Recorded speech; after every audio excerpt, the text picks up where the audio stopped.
Welcome everyone to Comics from the Multiverse, episode 398. I am Peter, and joining me, as always, is Matt. We're not alone. Yeah, who's that? I don't know. There's a stranger in the house. Normally I call it an exterminator, but that doesn't seem ethical. I don't know. Good plug. Ginger Busters is an empire waiting to be. Like, I mean, I guess if you consider Ginger's paranormal because they don't have any souls, I guess the Ghostbusters would work. They are paranormal exterminators. Yeah, that could work. I don't know if power is the right prefix. I feel like just semi-normal, just like shit normal. It's not a prefix. It's a word. It is if you put it in the prefix slot. You're gonna hyphenate it. Yeah. Okay, extra normal. There you go. There. It's a little. Yeah, Still not quite the same, but yeah. Yeah. We're closer. Yeah. Well, Connor's here. Believe it or not, he lives. I do. So I was checking my schedule at work, because I never get Saturdays off. I'm like, why am I not? I've had like 2 or 3 off over the last couple of months where I've had to book them off for like specific events, which has meant I wouldn't have been here anyway. The last time I got given a Saturday off without me having to request it was October last year. Yeah. Wow. So I made a point of being like, look, start giving me some more weekends off because I'm sick of this. So we'll see how it goes, or if not, I'll just start booking them off. Yeah.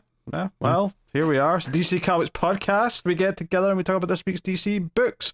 Coming up on this week's show, we have Batman 145, Birds of Prey issue 7, Shazam issue 9, Poison Ivy 20, Matt Red Blue Beetle issue 7. We have the Batman First Night issue 1, and I'll be looking at a Patreon book of American Vampires Second Cycle issue 5.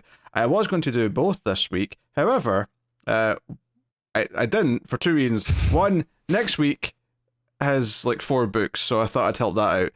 Secondly, that American Vampire issue took a lot longer to read than planned. I'll explain why when I talk about it later. Oh, then this will line up then. Next week there's an Outsiders, and I've been reading Planetary, so very good. That'll be a lineup. Oh, you could have a Planetary next week. Very nice. Yeah. So yeah, I don't know if Cora read any Patreon books. I'm sure he owes them. I do owe them, and I had planned to, and then it turned out I had to read 4 goddamn issues of Batman. Well, you didn't have to. You chose to. Okay, look, that felt like a kind of obligation that if I was going to be on here, I should probably read Batman of all the books. I appreciate that, but I wish you had consulted because I would have said, "Are you out of your mind?" I don't. If I got 4 behind, I'm glad he didn't. Then, Matt, you shouldn't have been talking about anything. No, he should do it, the little bitch. He should read his Batman. He should be caught up on his horrible Brussels sprouts of a comic book, and he should be here to talk about it. That's don't defame Brussels sprouts like that. That's the assignment. They're kind of terrible. No, they're awful. Brussels sprouts are the worst. No. Yeah. But like, are they worse than this run? I don't think so. I would rather Brussels sprouts. Like, at least I can put butter and garlic on Brussels sprouts. I can't do that to make this book better. I mean, you could just have a cup of it on the side. I mean, you could try pouring it onto the tablet, but I don't know if it would improve your reading experience all that much. It would make it smell better, but it'd be hard to hold. That's for sure. But yeah, if I got 4 issues behind, there's no way I'd be catching up on that. I didn't realize. So I'm basically, at the minute, I'm permanently like an issue behind on compared to the new weeks. I'm reading everything on the Infinite app and then catching up when it gets to this. So I had like 2 issues of Poison Ivy. Yeah, no big deal. 2 issues of Shazam. Yeah, that's fine. Batman. Why is the most recent issue 141 when we're on 145? What's going on? Weekly. Yeah, I didn't Weekly realize. Joker. I didn't catch that happened, so I had to go and read all of that. Just for 3 weeks, just to get that Joker Year 1 bollocks done with. But we'll talk about that. We'll talk about that when we talk about Batman, right? I know you're probably itching to jump in with a statement. Oh, I'm just miserable. We'll get to it. Yeah, almost at 400. We're at 398. This is we're building up. Me and Matt were concocting a little bit off air last week about what to do for number 400. So we're still concocting. We'll have a plan. Get to episode 400, but that's in a couple of weeks' time. Yeah. So Matt, I've been doing really well with watching movies this year. Yeah, I've noticed this week it's been rough. I finally hit a slow week, mainly because of Final Fantasy VII Rebirth is taking up an ample amount of the free time. Wait, DC took that over too? Very good. No, but what's Final Fantasy VII Rebirth? Do you know like how like 3-4 years ago we had Final Fantasy VII Remake? Yes. Yeah. This is the second part of the remake. Yes. Oh, so it's part 2. Yeah. Gotcha. But they had to give it a A new title. fancy name. Yeah. Okay. And there's going to be a third part in another 4 or 5 years, which will be called Final Fantasy VII Resurgence. Re-something. It'll be re-something. Yeah. But, so, not that I hadn't been playing video games at all before then, but I was really doing well with the movies every week. This is the first week of the year that I've only watched movies for shows. I've not watched any optional ones in my free time. I'm sure I'm going to try and get back to it as quickly as I can because I don't want to lose too much steam. But I finally hit the snag. That said, though, I did watch a movie called Rabid Grannies, and it is something that you should watch. So, is it easily available? I don't know. I don't know how available it is in the US digitally wise. Funnily enough, I was gonna message you yesterday, but I was like, I'll just wait to the show. My coworker brought up the Wes Craven classic Deadly Friend as a film from his childhood. And I was like, there's no way. I only heard about this movie like 6 months ago. And he's like, yeah, Christy Swanson, AI, it was crazy. And he couldn't believe it was Wes Craven. So yeah, fun times. I saw that for the first time a couple months ago. Yeah. Yeah. But yeah, so but Rabid Grannies, huh? It's a movie made in Belgium, but it's written in English, but clearly not by people who speak English as a first language, and that's just the beauty of it. That's we call that the Wiseau factor. Yeah, everyone is ADR'd. What do they speak in Belgium? I've been to Belgium. I can't think what they speak. It's a form of French, isn't it? Yeah, I think it's French. Yeah. Yeah, right. Probably. It's a dialect like Quebecois, I'm sure. Yeah. I'll tell you what. All I know is that I love their waffles. I'll give them that. Name a second Belgian thing that exists, Matt. Fries. He's right. They did invent fries. Yes, they did. Sorry, they're French cut fries. When I went there, they have a French fry museum. Very good. And I went, and it was quite good actually. Yeah, for the novelty, but I'm just saying, I can back him up. Okay, see? Fair enough. Also, isn't that where Van Damme's from? He was Dutch for some reason. No, I thought he's the muscles from Brussels. Is it Brussels in Belgium? As I was about to say, where's Brussels? Because I don't actually know if that's in Belgium. And this brings us full round to Brussels sprouts, and that's why we're paid the big bucks. Oh dear. Okay, what a chaotic. That was your week, Matt. That was good. I watched the 1998 Godzilla because it had been a while, and let me tell you, that was the people that went out and said that the 98 version was better than the 2014. I'd like to see how you're doing now, 10 years later. Because I can understand you enjoying it more, but that movie's not good. The 98 version is not. No, it's terrible. It's definitely. And I want to like it. I like dinosaur movies. Like it's a watchable, dumb, terrible, but it is terrible. Yes. I will say though, my favorite thing about it is that they evacuate New York City. And then the main character goes to a pharmacy which is open to buy like a pregnancy test. They evacuated the city. Why is the pharmacy worker at the store? Did you know nothing in the pandemic? Key workers have to keep doing their jobs no matter what. The city's evacuated. You don't need the key workers there. Hey, what about the disabled people who couldn't leave? They left. I think we thought about this way more than the director. Why am I blanking on his name? Roland Emmerich. Emmerich, yeah, there we go. I will say I did fall asleep for 15 minutes in the last act and missed nothing. Missed nothing, yeah. Missed nothing.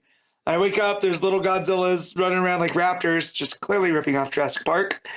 And man. Also, rough times. Just to wrap back round, not only is Brussels in Belgium, it's the capital of Belgium. Boom. I didn't go to Brussels. It's fine. So waffles, waffles, fries, and JCVD. Thank you, Belgium. Yeah, okay. No, Yeah. I don't know what else. No Van Damme love here. I know, I mean, I like All Van right. Damme, but I don't know. Yeah, that's all I know from Belgium, apparently. Yeah. Dear. All right, Cara, what's your life been like then? You've not been here. I've not. No, it's been fine. I've been watching a lot of movies as well. I decided the last couple of years I'd not watched that many, so I thought, oh, do you know what? I did it in the pandemic year. I can do it again, which was watch a movie every day, like equivalent to by the end of the year. Mm. I thought, yeah, go on, I'll give that a try. I'm like one behind, but I've got plans to watch a couple tonight anyway, which wants me back on track.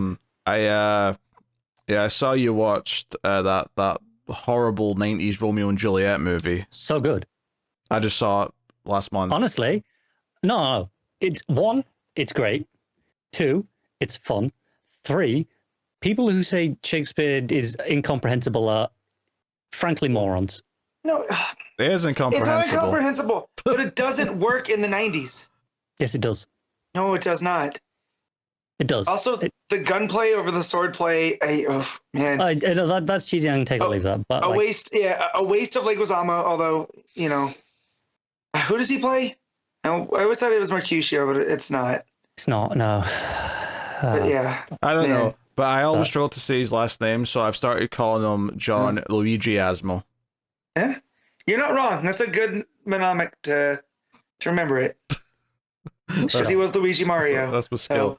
No, it was terrible. No, it was great. Actually, and then I watched Branagh's Henry V after, and that was also great. happily, I haven't seen that. I'm just realizing, actually, the last movie I watched before this week's shows, the movies I watched for reviews, the last movie I was forced to watch on stream, the one that stopped me dead from watching movies, was 1993's Aladdin. You're probably thinking to yourself, wait a minute, Peter, Aladdin didn't come out in 1993. It was like a year or two before that. Yeah, 92, in fact. Yes, well, I'm not talking about Disney's Aladdin. I'm talking about, was it Dingo Pictures Aladdin? Oof. It was basically a cheap rip-off animated movie. Aladdin spelled with one D. What is this movie? It's like a bunch of German actors dubbing the movie. It was on YouTube. It was painful to sit through. It was funny for like 10 minutes because you're laughing how bad like the performances are, because clearly the people saying the English don't understand what they're saying. They're just phonetically saying it out. But that lost its charm after a few minutes, and then it was just miserable to actually watch. It was so yeah, that killed cinema for me for a little while, I think. So Killed cinema. Was it really that bad? it was pretty dire. The animation's terrible. Voice acting's terrible. Oh, you gave it half a star. Yeah, that's only because it's as low as you can go on Letterboxd and have it count as being rated. On Oh, Twitter, no, so you can't give something 0. no, on Twitter I gave it a 0. The letterbox spread is 26% of all ratings are half a star.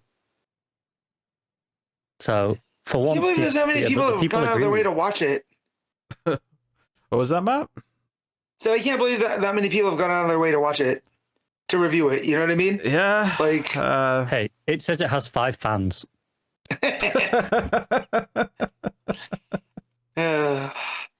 I noticed when you Google it, there's a very specific goof that in the 65-minute long master, the deluxe paint loading cursor can be spotted for a frame. So,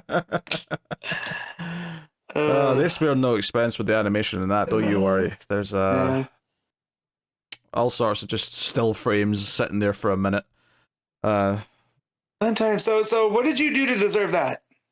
Nothing. Just my viewers can win the choice to pick a movie, and one of them's a And you consider masochist. these people, and you consider these people friendly. I never said that.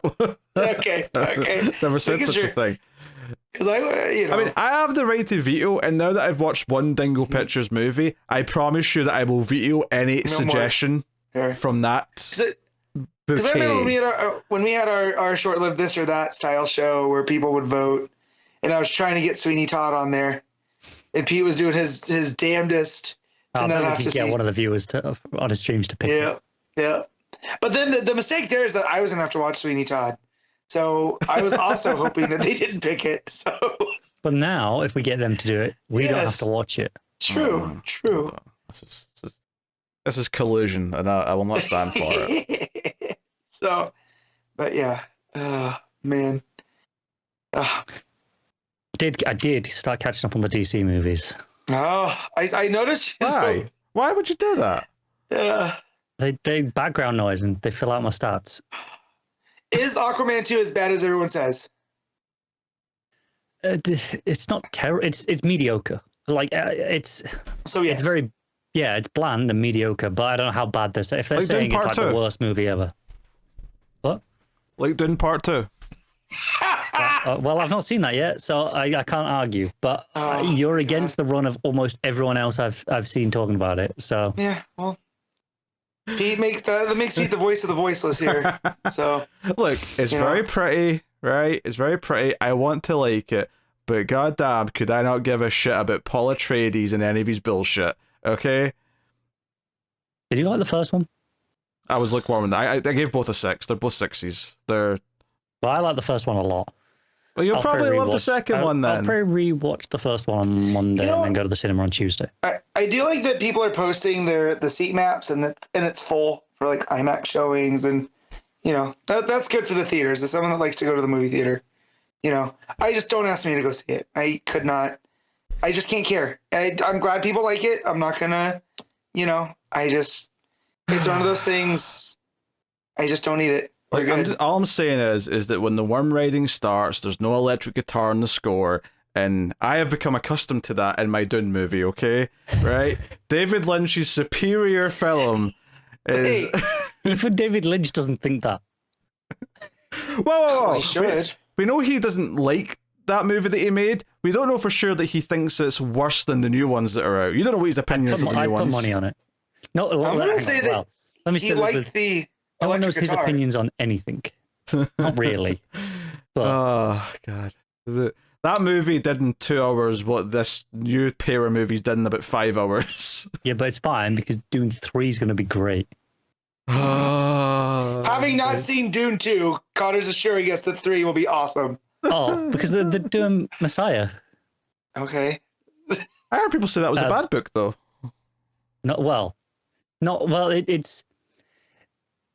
It's pretty worse written, but it's way, way, way more interesting.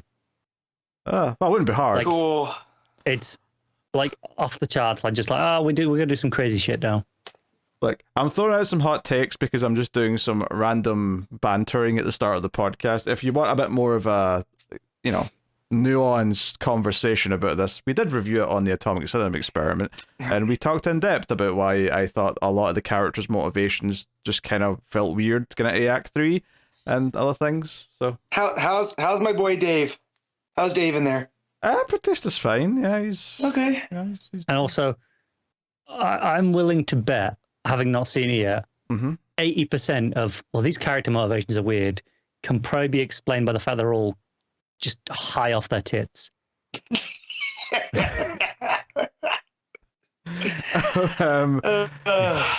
I mean, every single one of them.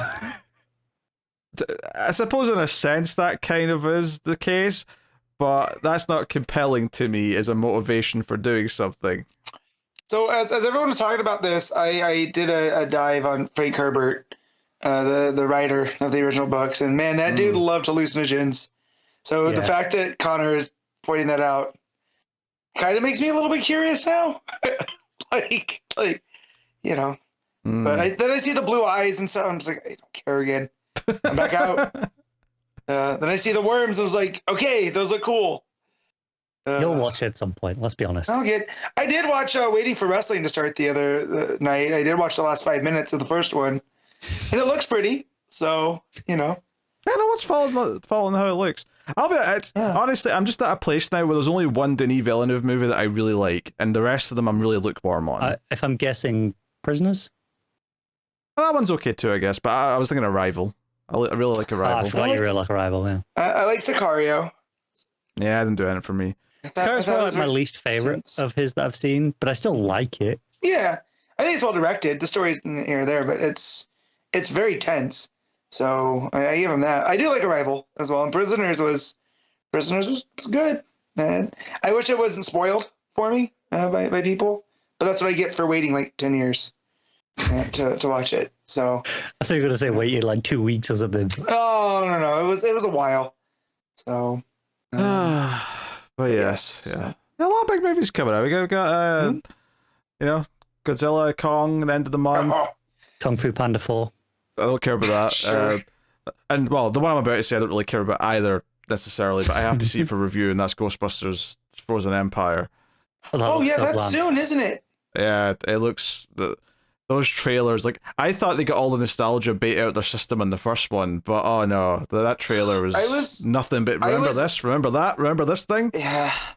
I was really okay until I got the Library Ghost and then the stupid mini puffs back to back, and I was like, all right, what are we doing? Library Ghost, mini puffs, Peck is back, Janine's in the outfit. That newest trailer was just like a list of nostalgia triggers. That's all it was. But you know what? I'll be there opening weekend because I'm a rube, and I do it to myself. Oh dear. Okay, well, let's get on to the list formerly known as the Comixology Top 10, shall we? See how things are looking as of right now on the Kindle store. Reminder everyone that come July we'll be back to a single list because DC's moving to Wednesday again. But for now, 2 separate days, 2 separate lists. Matt, what do you think is number 1 for Tuesday this week? Make Connor guess, because he hasn't been here. All right, Connor? I really hope it's not Batman. So in that spirit, I'm going to guess the other Batman book. No, you fool! It's Batman. Batman sells. I know, but it's still Batman, so maybe, just maybe. Right. Well, one of you's right. Yeah. Well. Oh, yeah. I'd love to say it was Birds of Prey and just like underline, both of you, but number 1 is actually the Batman First Night. Hey, let's go. The Batman book. Yeah, it beat regular Batman, which is number 2 for the record. Number 3 is Birds of Prey. Number 4 is Shazam, and then we sort of slide down the cliff a little bit into like smaller books because 5 is Kneel Before Zod. 6 is Superman 78. 7 is Blue Beetle. So is anyone reading Blue Beetle? Matt Other than Matt? I don't know. 8 is Poison Ivy. 9 is a collection, and it's one of the Johnson Action Comics trades, is number 9. And then number 10 is Suicide Squad Kill Arkham Asylum. So a collection beat that single issue, and that's so it's always a little embarrassing when that happens. So I mean, I suppose you could look at it this way: maybe the collection's just doing astronomically good, but the chances are it's probably the single issue is not doing well. I mean, it's below Blue Beetle, so it's not doing that great, is it? Very true. Very true. They did a new version of Emperor Joker this past week, apparently. I hated that story. Yeah. I remember liking the first part, and then it went off the rails. First issue was okay, and then it just went into misery for the rest of it. If there was ever a story that was clearly written by 4 different people. Oh dear. Yeah. Okay, well there you go. That's Tuesday. That's DC's day. What about Wednesday? This one's tougher because there's a bunch of number 1s on here. Are any of them X-Men? Yes, and one of them's a Spider-Man. So yeah, it's a coin flip. There's another, but I don't think that one would be number 1. I'm just digging down to see what else I'm missing. I know what I want it to be, but I don't think that's what it is. Yeah, I'm gonna guess Ultimate X-Men. Guessing. What are you guessing? Ultimate X-Men. What are you guessing? Even though I don't think it is this, I'm gonna say it just because I want it to be. And no, I'll go with Ultimate X-Men as well. I think maybe if there is any, it might be that.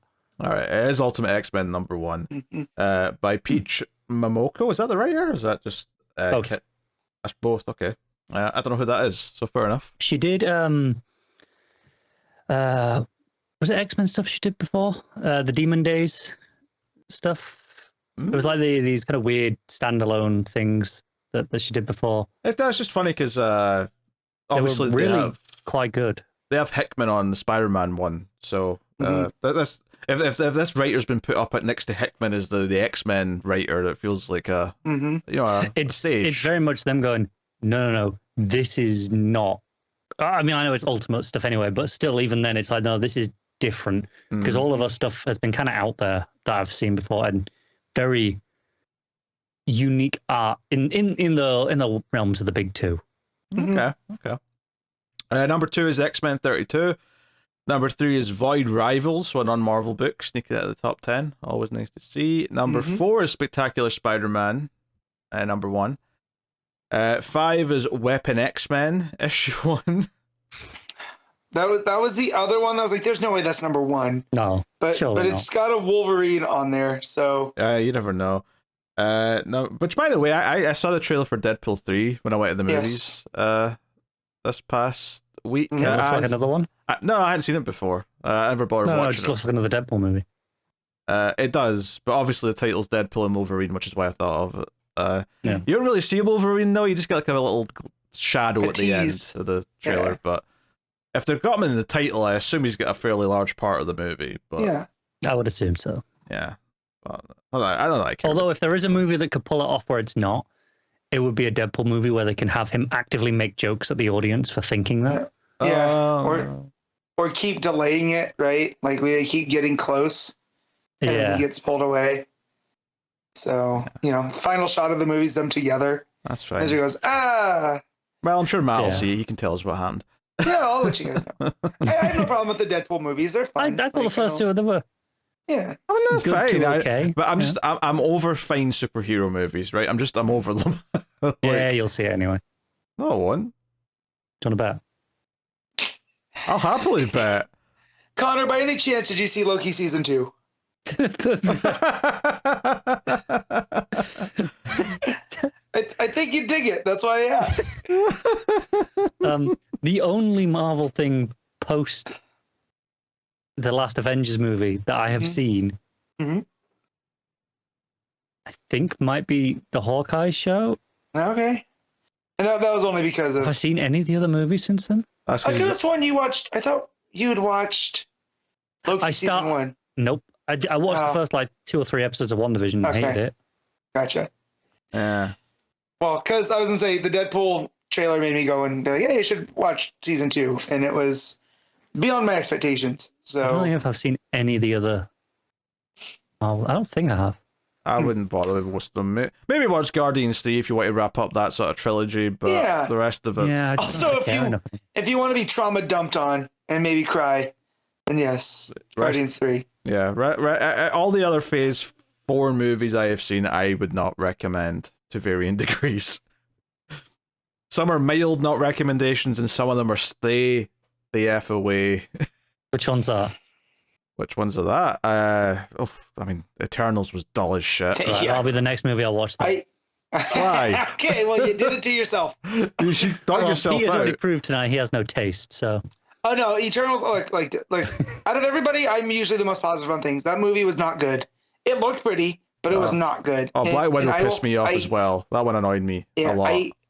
I hate this thing that we do on the internet every 3 months where they go, no, actually, this thing was actually good. And it's like, no, because if it was that good, we'd be getting little seeds of it through whatever's working right now. And nothing has been seeded from Eternals. There's been no reference to anything.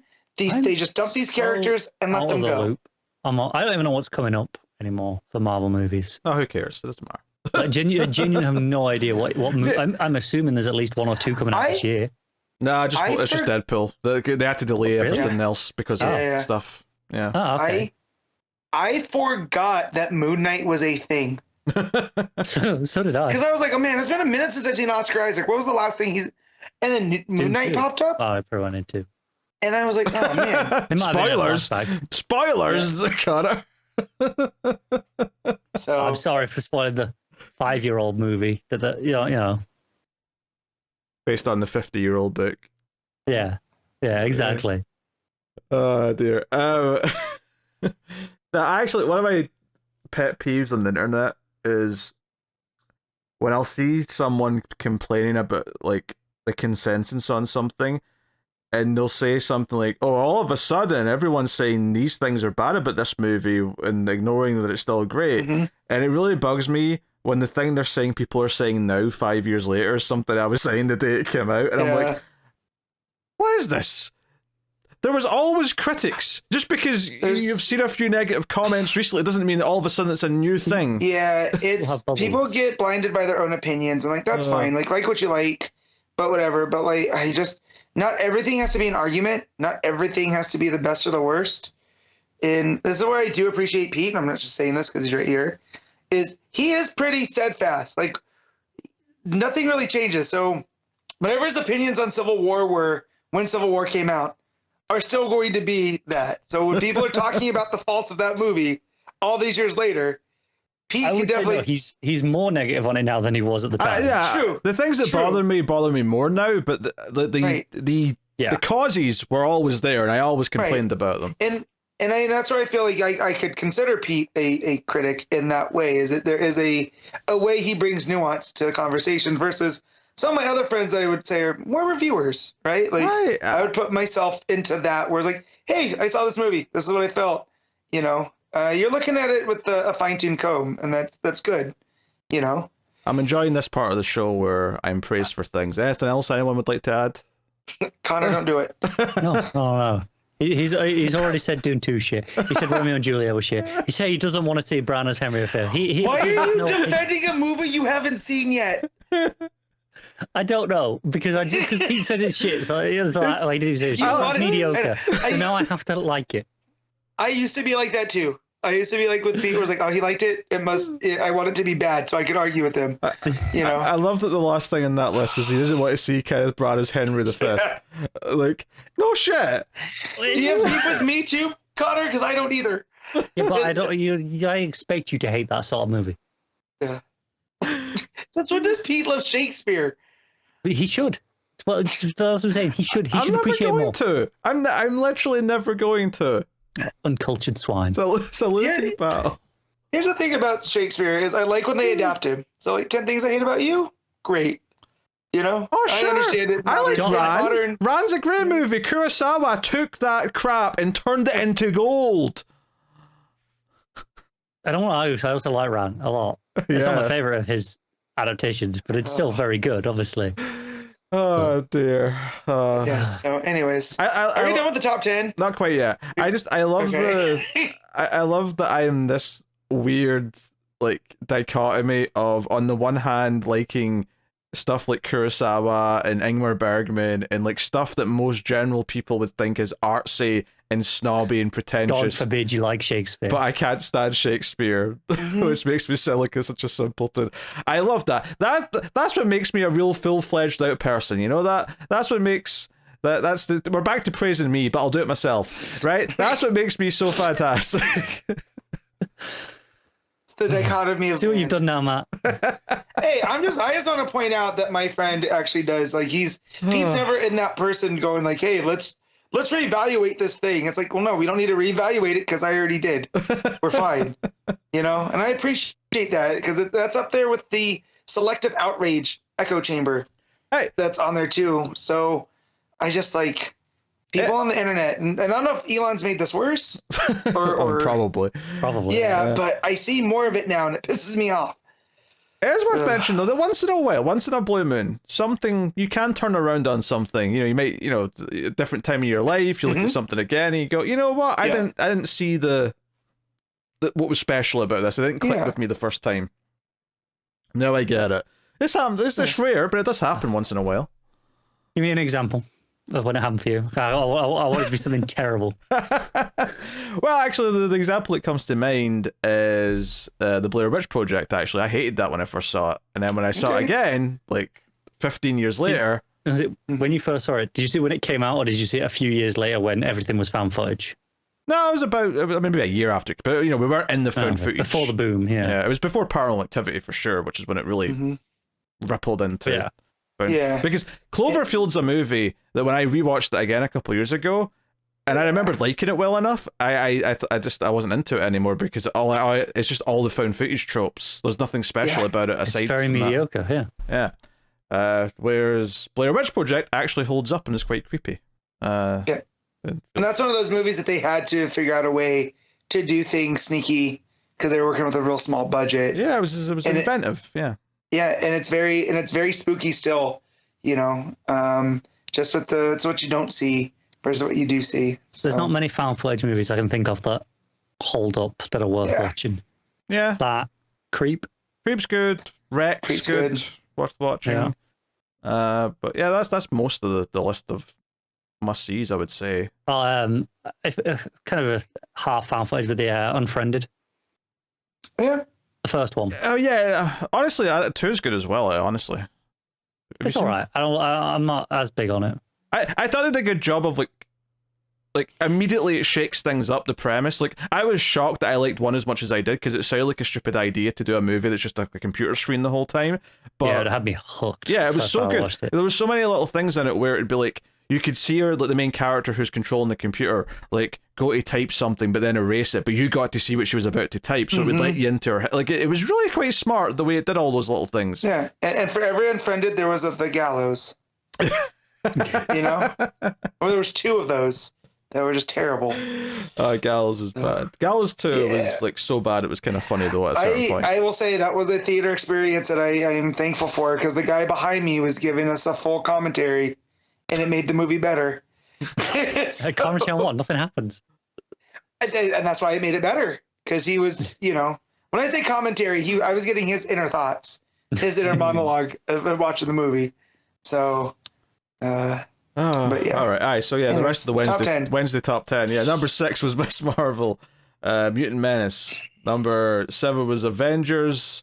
11. Number 8 was Disney's Gargoyles, which is still technically Marvel. Number 9, Doctor Strange, and number 10, Captain America. So just that Void Rivals breaking into the top 10 this week. So yeah, and yeah, a lot of Marvel books out. Unlike DC, who had a pretty limited release schedule this week. Marvel pumping them out. They're all about the quantity. That Marvel. So yeah, but I bet it makes some money. It probably does. Yeah. At the very least, you got all the X-Men. Also, fans buying all the X books. Yeah. Gargoyles. I'm assuming it was the Dark Ages issue 6. Yes. That's published by Dynamite. Oh, really? Yeah. Oh, I guess it's not technically Marvel then. It's loosely associated. They still license out a few things just because other companies are willing to make them, and Marvel just don't want to bother. Yeah. I get it. That makes sense. That is interesting.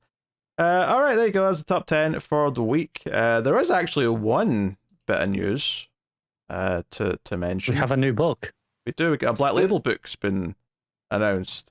This made me think there were solicits, so I got on my computer a little early, and then there was no solicits. Next week then, right? Yeah. But I just thought maybe because this stuff starts trickling out usually on like Thursday, Friday. Which is good if solicits are next week because that means they're not in the week of 400. Which is what we were worried about, Matt. Yeah. So yeah, we got a Zatanna book, Zatanna Black Label book.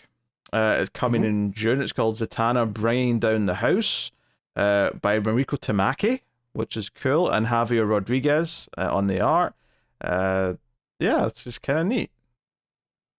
I'm very into this, and the preview art looks phenomenal. Yeah, the page. Well, there's more than one. There's a little arrow here. Yeah, but the pages that they've shown here do look pretty solid.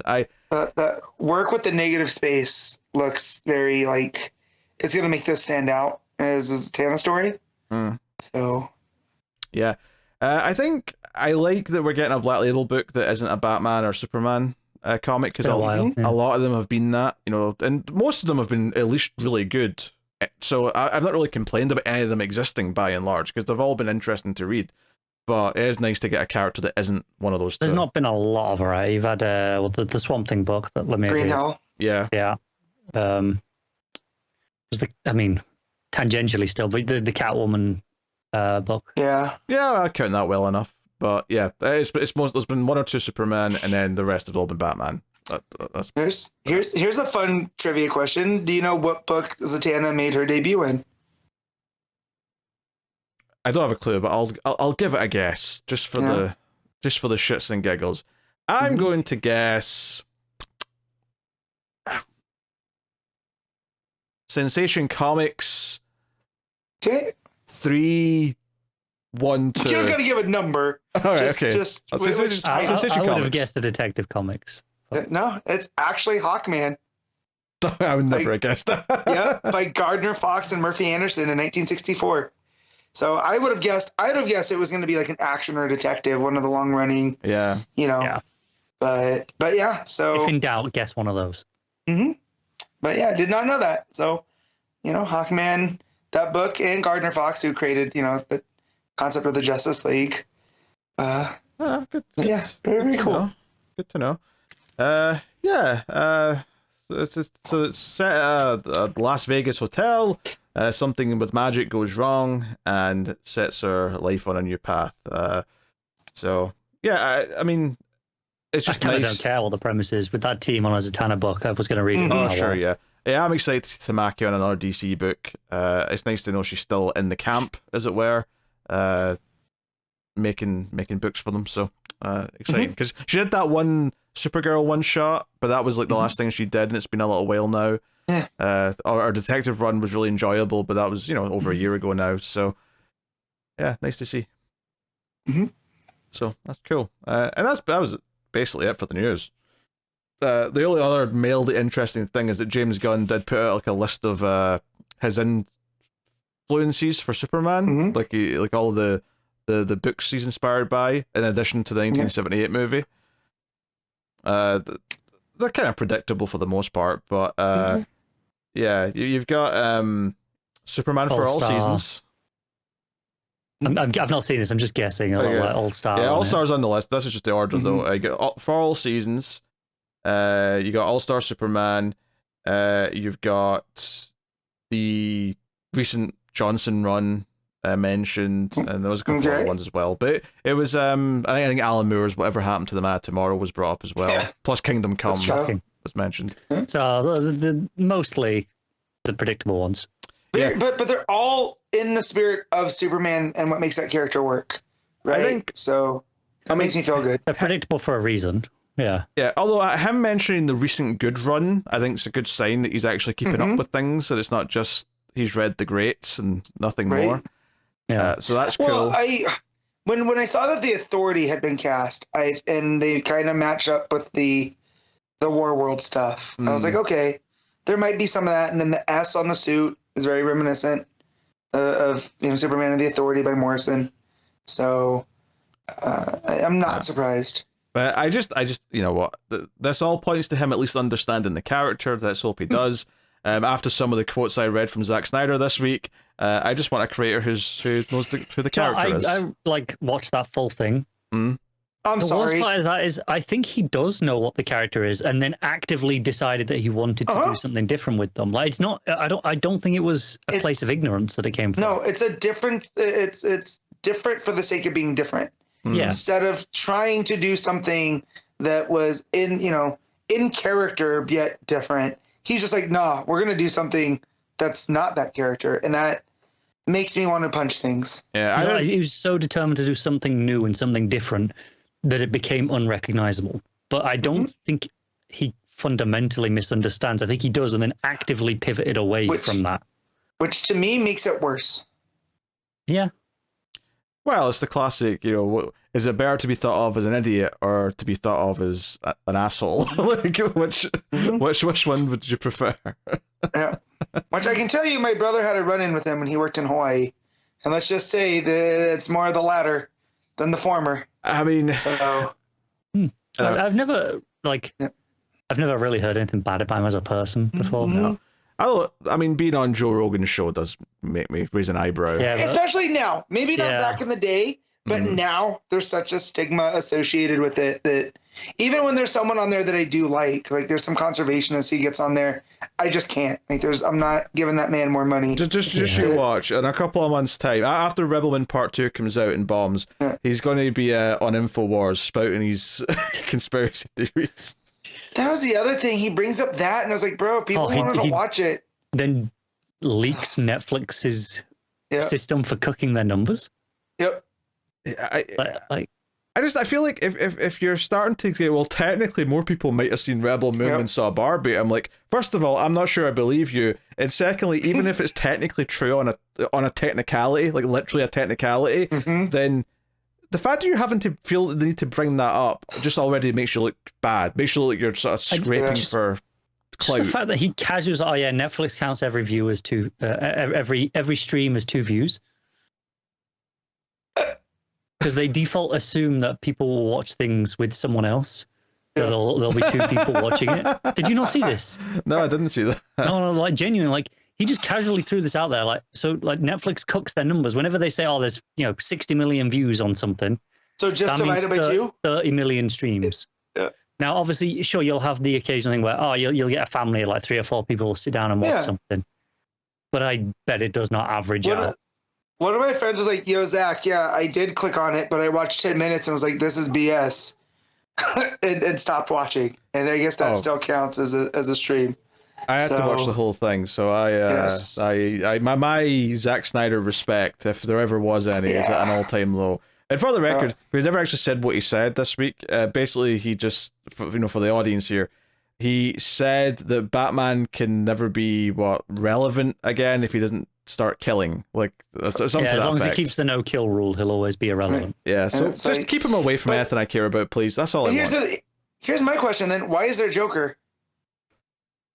If his Batman has 0 problems with killing, why is Joker still popping around in Suicide Squad? That means Batman's bad at his job. And that, again, makes it worse. I don't know. Oh, dear. Anyway. Shall we talk about comics? Yeah, let's talk about good comics. No, we're not starting with a good one, Matt. I just worked myself in the shoot there, brother. I'll tell you, it's Matt doing the job tonight. Yeah. Not going over. Tell you that much. Not on this book. This book made me angry. Go ahead, set it up. Hold on. I'm looking at Cutter's face as we just swapped wrestling terms for like 4 solid sentences. I understood there were wrestling things because I didn't understand them. I was like, I don't know what's going on here, but this is clearly wrestling nonsense. I'm going to just leave him to it. Okay. Yeah, right. So, Batman 145, Legacy number 910. Chip Zdarsky writing. Jorge Jimenez is back on the art after that, flashback Joker Year 1 story. Which doesn't really feel like that much of a different arc to what's going on here, ultimately. No, because it just feels like more of the same. I actually forgot, what set up that Joker Year 1 story was Bruce been thrown in the same cell as him, and so when this started, I was like, oh, yeah, that's why that started. Yeah. Okay, fair enough. But obviously, I like Jimenez is still probably the best part of this book right now. But I quite like her in Sorrentino. Yeah. The Sorrentino arc was next level, but it was only a small fraction of each of those issues. It wasn't the whole thing. Well, even the main art in that we didn't have issues with. The main art was even fine. I'm drawing a blank on the artist. Oh well, yeah, it wasn't bad, but but when you went from a Sorrentino page to it was like, okay, we're back to normality. So that's the thing is that Zdarsky's getting these great artists to work with, and we're having to choke down this. I don't want to deal with being in mind prisons anymore ever again. Okay, so Connor has not been here, right? And he just caught up in all of this, right? So I want to ask a question about those last 3 issues before we get into this. So I read whatever before the Joker Year 1. I read that 2 months ago, and then I read 4 issues of this now. So these last 3 issues before this one, did you have a similar sort of reaction as us to one of the mentors that was introduced in the night popping up and helping train the Joker to basically do his own Zura and R, potentially, if that's the explanation for the 3 Jokers? What was your feelings in all of this? Okay, well, obviously I think we've kind of been expecting Zdarsky to kind of pseudo canonize his stuff in the night anyway. And I've hated every single time it's came up, but yeah. I'm not like, I hate the context of how it's used, but I'm not opposed to him bringing that stuff into mainline continuity. Him bringing in the cat thief from Paris, I think that was fine, you know, but because she wasn't an essential role, not like this guy. Yeah, I mean, ultimately, at the end of the day, the way he's doing this, like the outcomes may be not great, and the usages are kind of awful. But there's precedence, right? If bringing that outside continuity in from your own I mean, it's no different to like Oracle, for example. Oh, sure. I think, but it feels like there's a lot of it, and it's just kind of weird to me because it's not like that mini was presented as a precursor to his Batman run. We didn't even know he was getting Batman until like 2/3 through, and then we were like, oh, okay, so this is. It was one of the things that as soon as it was announced that he was doing Batman, we understood this was a precursor to the run, even if it wasn't officially continuity. Yeah, I mean, I think a lot of it's just that on top of that, I also just hated how it kind of felt like, oh, we're doing that same thing that 0 Year did, where it's kind of like trying to like fit around things that have been established, and it feels so clunky. I hate that. So I've always hated the idea of having the definitive Red Hood thing as part of his origin. But as one of the options, I was always okay with that. But I've never liked that being the definitive. Oh, this guy was the Joker. But this is him before. Actually, the only thing I liked in that entire Year One story we just got is that one moment in the first part where it kind of implies that the family or the wife from the Killing Joke wasn't really his wife, because he like the Joker goes to the house and like tries to say goodbye or whatever, and she's like, "Who are you?" Kind of thing. That implication that was also just a story. Right. It was just something he said. That's the bit I like. The idea that he is just that mentally insane that he does not know what is real and what isn't. So the idea that, okay, he can tell this story about being Red Hood in the past, but that doesn't make it real. But the problem is, in this comic, that was very much presented as this is real now. Like, he's interacting with too many people connected to that gang and who know who he is. It was like, no, this is just definitive at this point. That said, I don't know if the Red Hood gang was always meant to be crooked cops, but I do like the fact that they were using him as a patsy. Yeah, I don't mind that either, because that kind of ties the Gordon stuff in of him being a good cop and standing against that. We already had that in Year One. Yeah, I know, but that was the whole point of Year One. It was his entire story in that is him being the lone good cop. Right, but I do like the idea that these crooked cops are also responsible for Joker, right? As much as Batman was. He's a creation of Gotham. I don't. I think I prefer if we're going with he was Red Hood like that. That's the origin. I'd prefer to be just a creation of Batman, right? Like Batman, right? So there's an opposite force. So order versus chaos, right? I think the police it muddies it up too much for me for that kind of thematic storytelling. It just makes it too specific. It makes it too engineered, I guess, in a way that I just don't want the Joker to be. But I mean, even then, like the bigger problems with it is all the stuff with him being trained to be the Joker, right? Even though it implies at the end that maybe he was just kind of faking it all along to learn stuff, he was already really the Joker. I just like, for a story called Joker Year One, I didn't feel that by the end he'd went through like an arc or changed or became the Joker by the end. It just kind of flipped a switch and now he's Joker. I don't know. I don't know. Anyway. Yeah. Despite all that, because like you said, we did like that scene where he sees himself in the reflection, right?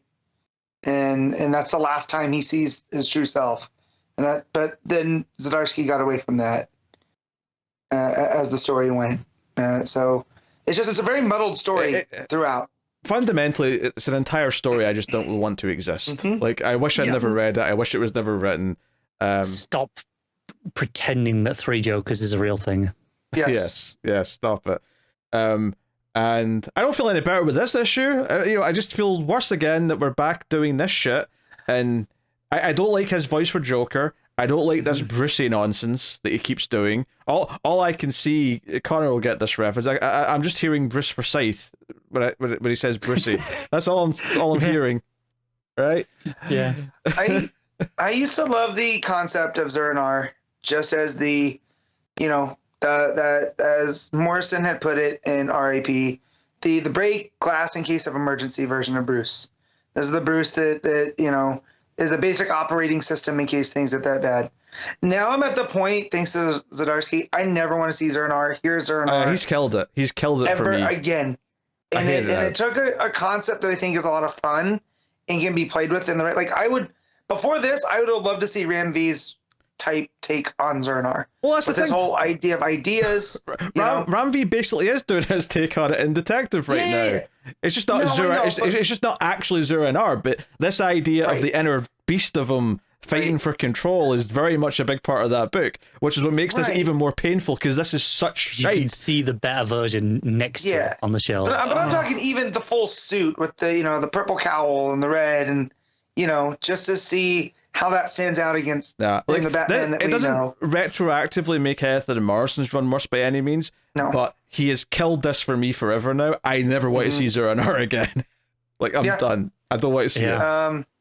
And this whole thing about them not realizing this, the Bat family, not realizing that this Bruce is a robot, too. Well, they do realize that. They talk. It's the very first thing they say about it. Okay, he maybe I explains forgot that. Cause Zur-En-Arrh's uploaded himself into the body. Oh, I don't. Yes. Right. Anyway, I need to explain this for the audience, Matt. Anyway, before you jump into what you like about it. Yeah.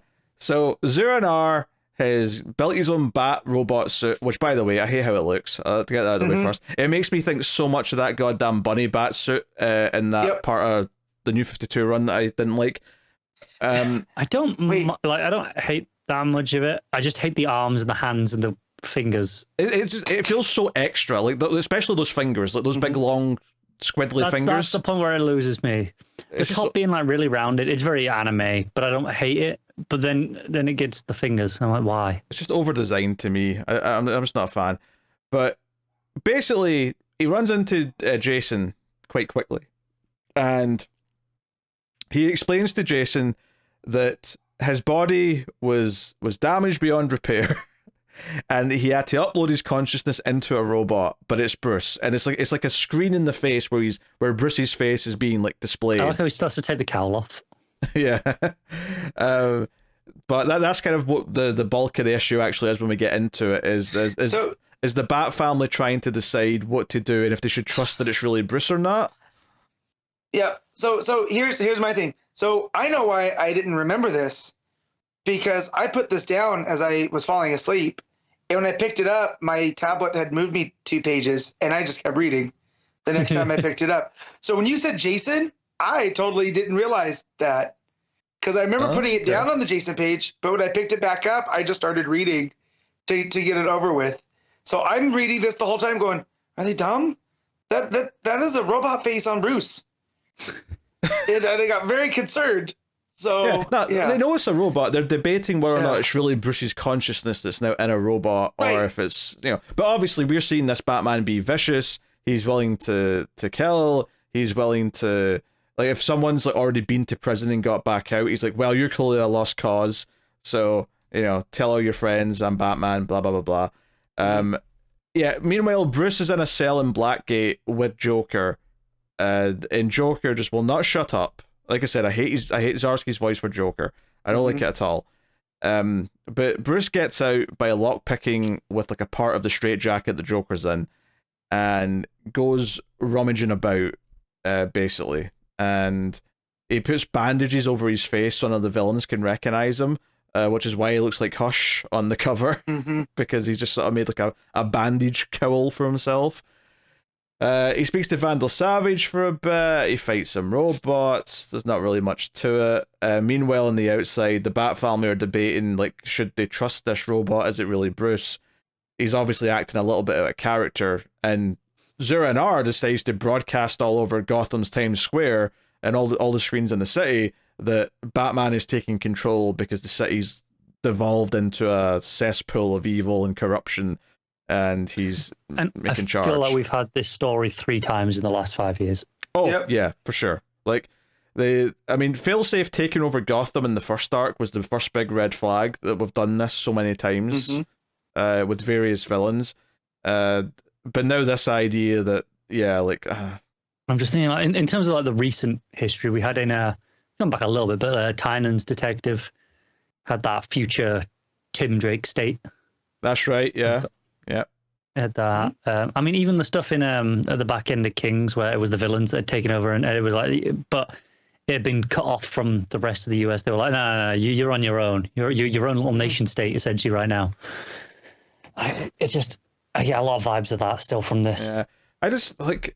Can we tell a smaller story, please? Can we not do something where it's not as big scale as this? I think it's insane because the whole point of this story should be Bruce's psyche, right? That's the whole. It should be an internal fight. Should be this like really personal story, but no, whole city. It's gotta be at stake. It's not a Batman comic otherwise. It should basically be like his friends and family try to like pull him back from the brink. Almost not that he's suicidal, but almost like it'd be a parallel to real life suicide, where someone's on the edge, and the people around them have to sort of rein them in and like give them the hope again or whatever. It should kind of like parallel that almost, and instead we're doing all this stuff with like Zero-N-R and a robot and he's needlessly raising the stakes.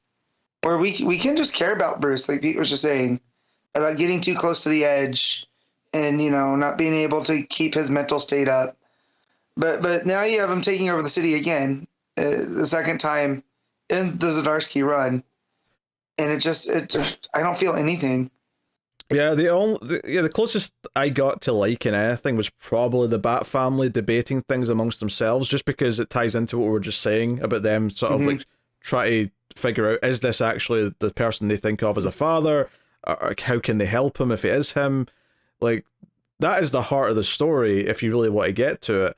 And the idea that the warden of Blackgate, Zero-N-R, is like employed, turns out to be one of his mentors, the mentor from Joker Year One, was just like, oh, this is your big like end of the issue cliffhanger, is that you've brought your character back again. Okay, I don't know. I'm at a point now where this book is always interesting to talk about. There's always a lot to say about it, but like this is definitely one of the, if not the worst mainline Batman run I have read as I've been reading single issue comics.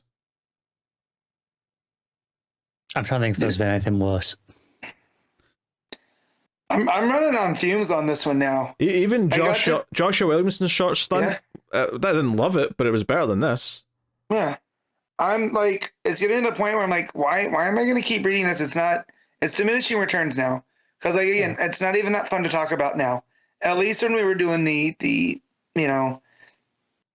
jumping through time and all this other stuff, I'm like, this is wild. It's not good, but it makes for good conversation. This, I'm just like, once his old mentor showed up at the end, I was like, why? Because were we supposed to believe that Joker killed him?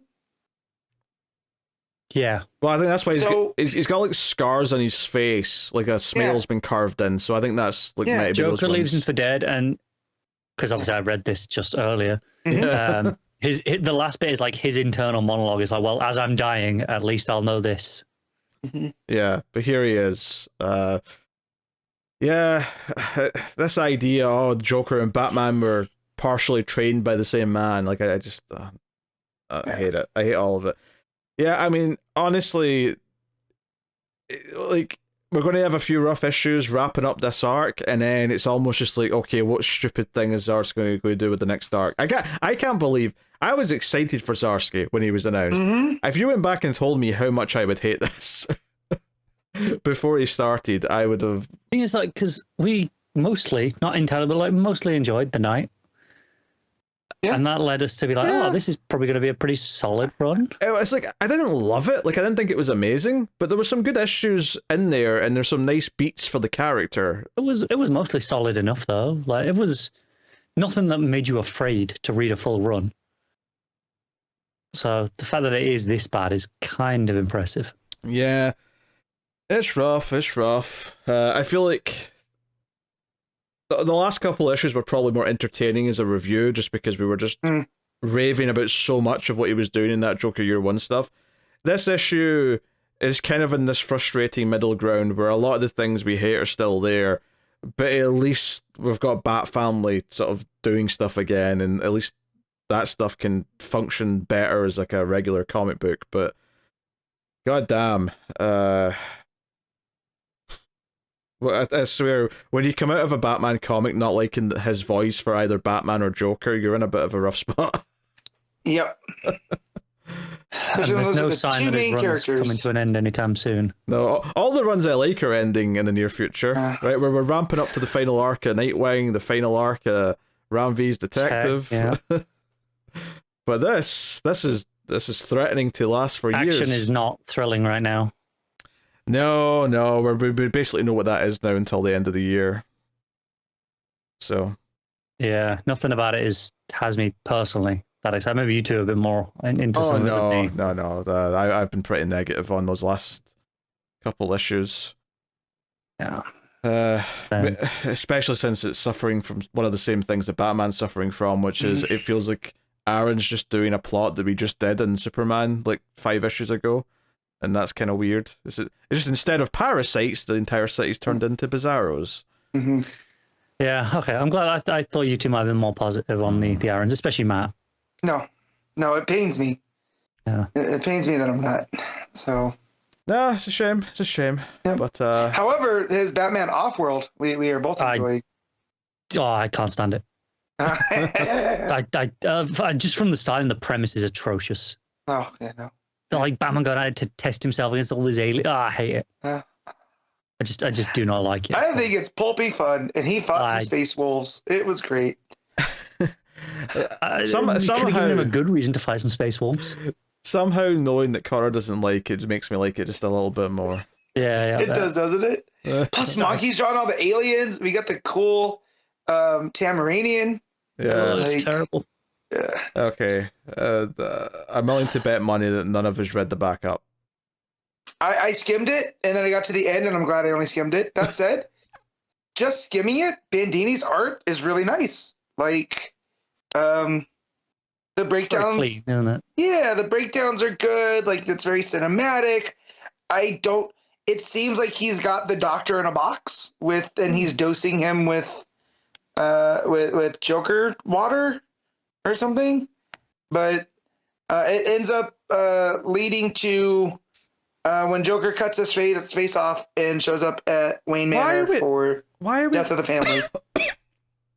Why are we referencing shit from like the bad part of the New 52 and between all the 0 year references and Joker Year 1, and then that's like, why does Zdarsky have such a hard on for the New 52 stuff? When we were talking about it, better than Joker Year 1 by a country mile. I mean, I didn't like 0 year, but it was better. I can't deny that. Yeah. I mean, exactly. Yeah. I'm saying, talking about this, it makes me realize when Pete brought up that failsafe reminds him of the bunny suit, and then we kind of have this whole idea, and why it's not quite a machine, it's this mentor that is teaching them how to create spaces in their brains for other versions. I feel like this is all the stuff in Snyder's run that I did not like. Yeah, it's all in one spot, and I just not a fan. So, but yeah, we got to that last page, and it's Death of the Family, and these were in the Joe's garage. So I was just like, I don't care. No, I'm not gonna go back and read this because I did like Death of the Family at the time. Joe partly made it so good is that Joker was like a horror movie villain who showed up out of the dark when you didn't know he was coming with no explanation. Yep. He could pop up anywhere. So I don't want to see a story building up to him walking up to the manor. This is a bit more important as well. The art here, it's. I'm just like at a glance, it looks nice. It's clean. It's strong. Capullo, though, which is what you're comparing it against when you're going back to that period of Batman. It's like it's quite intense and scratchy and like really raw in comparison to this. I think it's not so much that I'd compare the art in terms of quality. It's more just about the tone of it not matching with what. I mean, this is so clean and bright and sharp colors and really big bold lines, whereas Capullo is so scratchy and dark and it's really like intense. The one thing that sticks out for me from that era was there was a scene where Gordon's talking, and then from under his bed, the Joker's voice starts coming out. Yeah. And just the tone and the way Capullo drew it, and then when it goes under the pen and it's just a Joker smile, and you're not sure if this is something that Gordon's imagining or if Joker was really under there, and it just the way that Capullo had done that masterfully with that style, and it was all grainy and sketchy, and it gave off almost like a grindhouse kind of vibe. Yeah, this is not that. Yep. All right, what are we rating Batman? Connor. 4.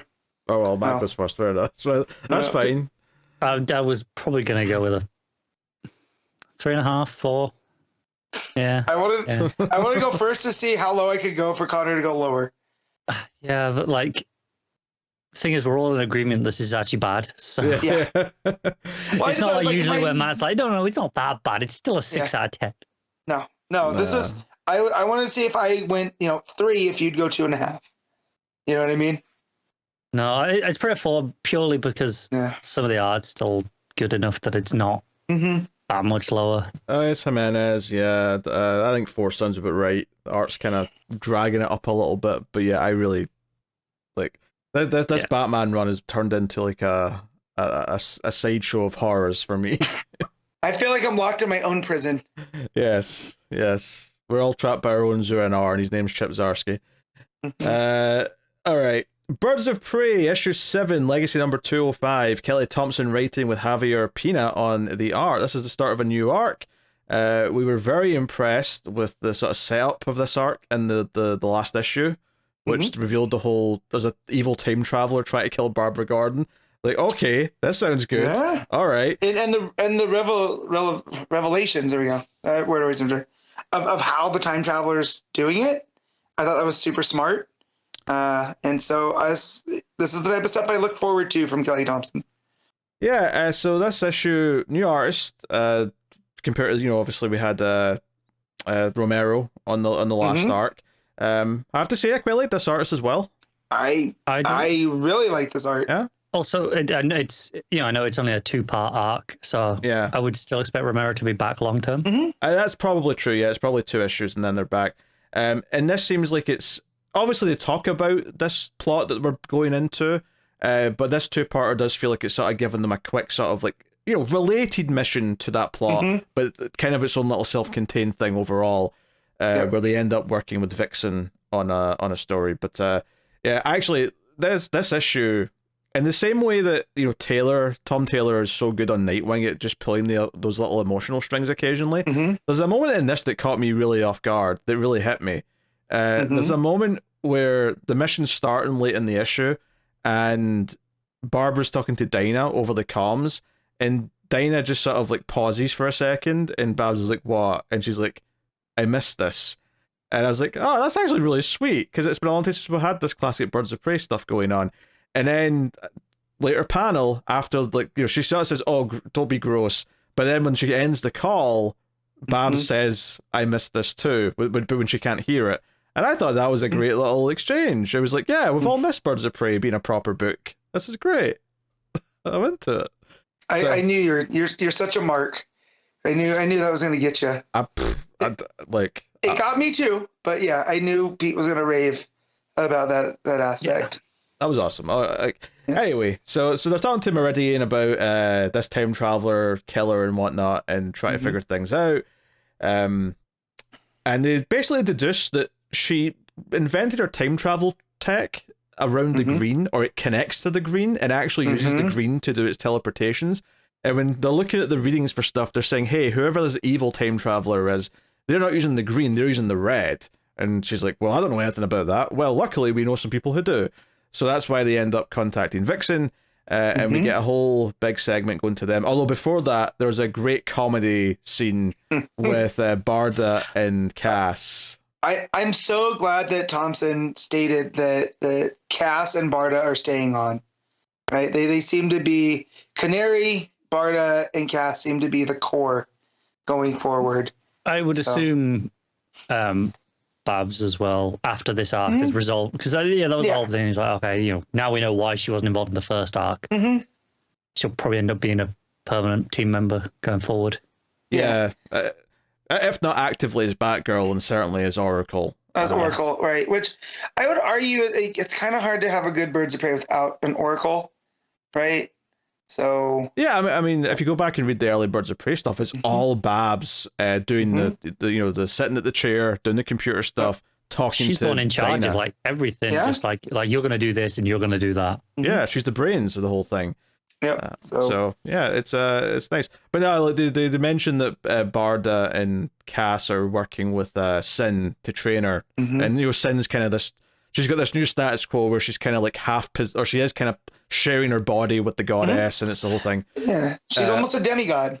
So, but it just it cuts to them, and it's the banter between them, between Cass and Barda, which has been fun throughout the whole book thus far, but it was really cracking me up here. And it told me that they know, like, Thompson and co know exactly what's working right now, because their backwards and forwards is great. Like, all the stuff about, like, make her pay in blood. Yeah, make Not her pay in blood. though. Yeah. We'll stop you at any cost. And Cass is like, no, appropriate cost. Yes.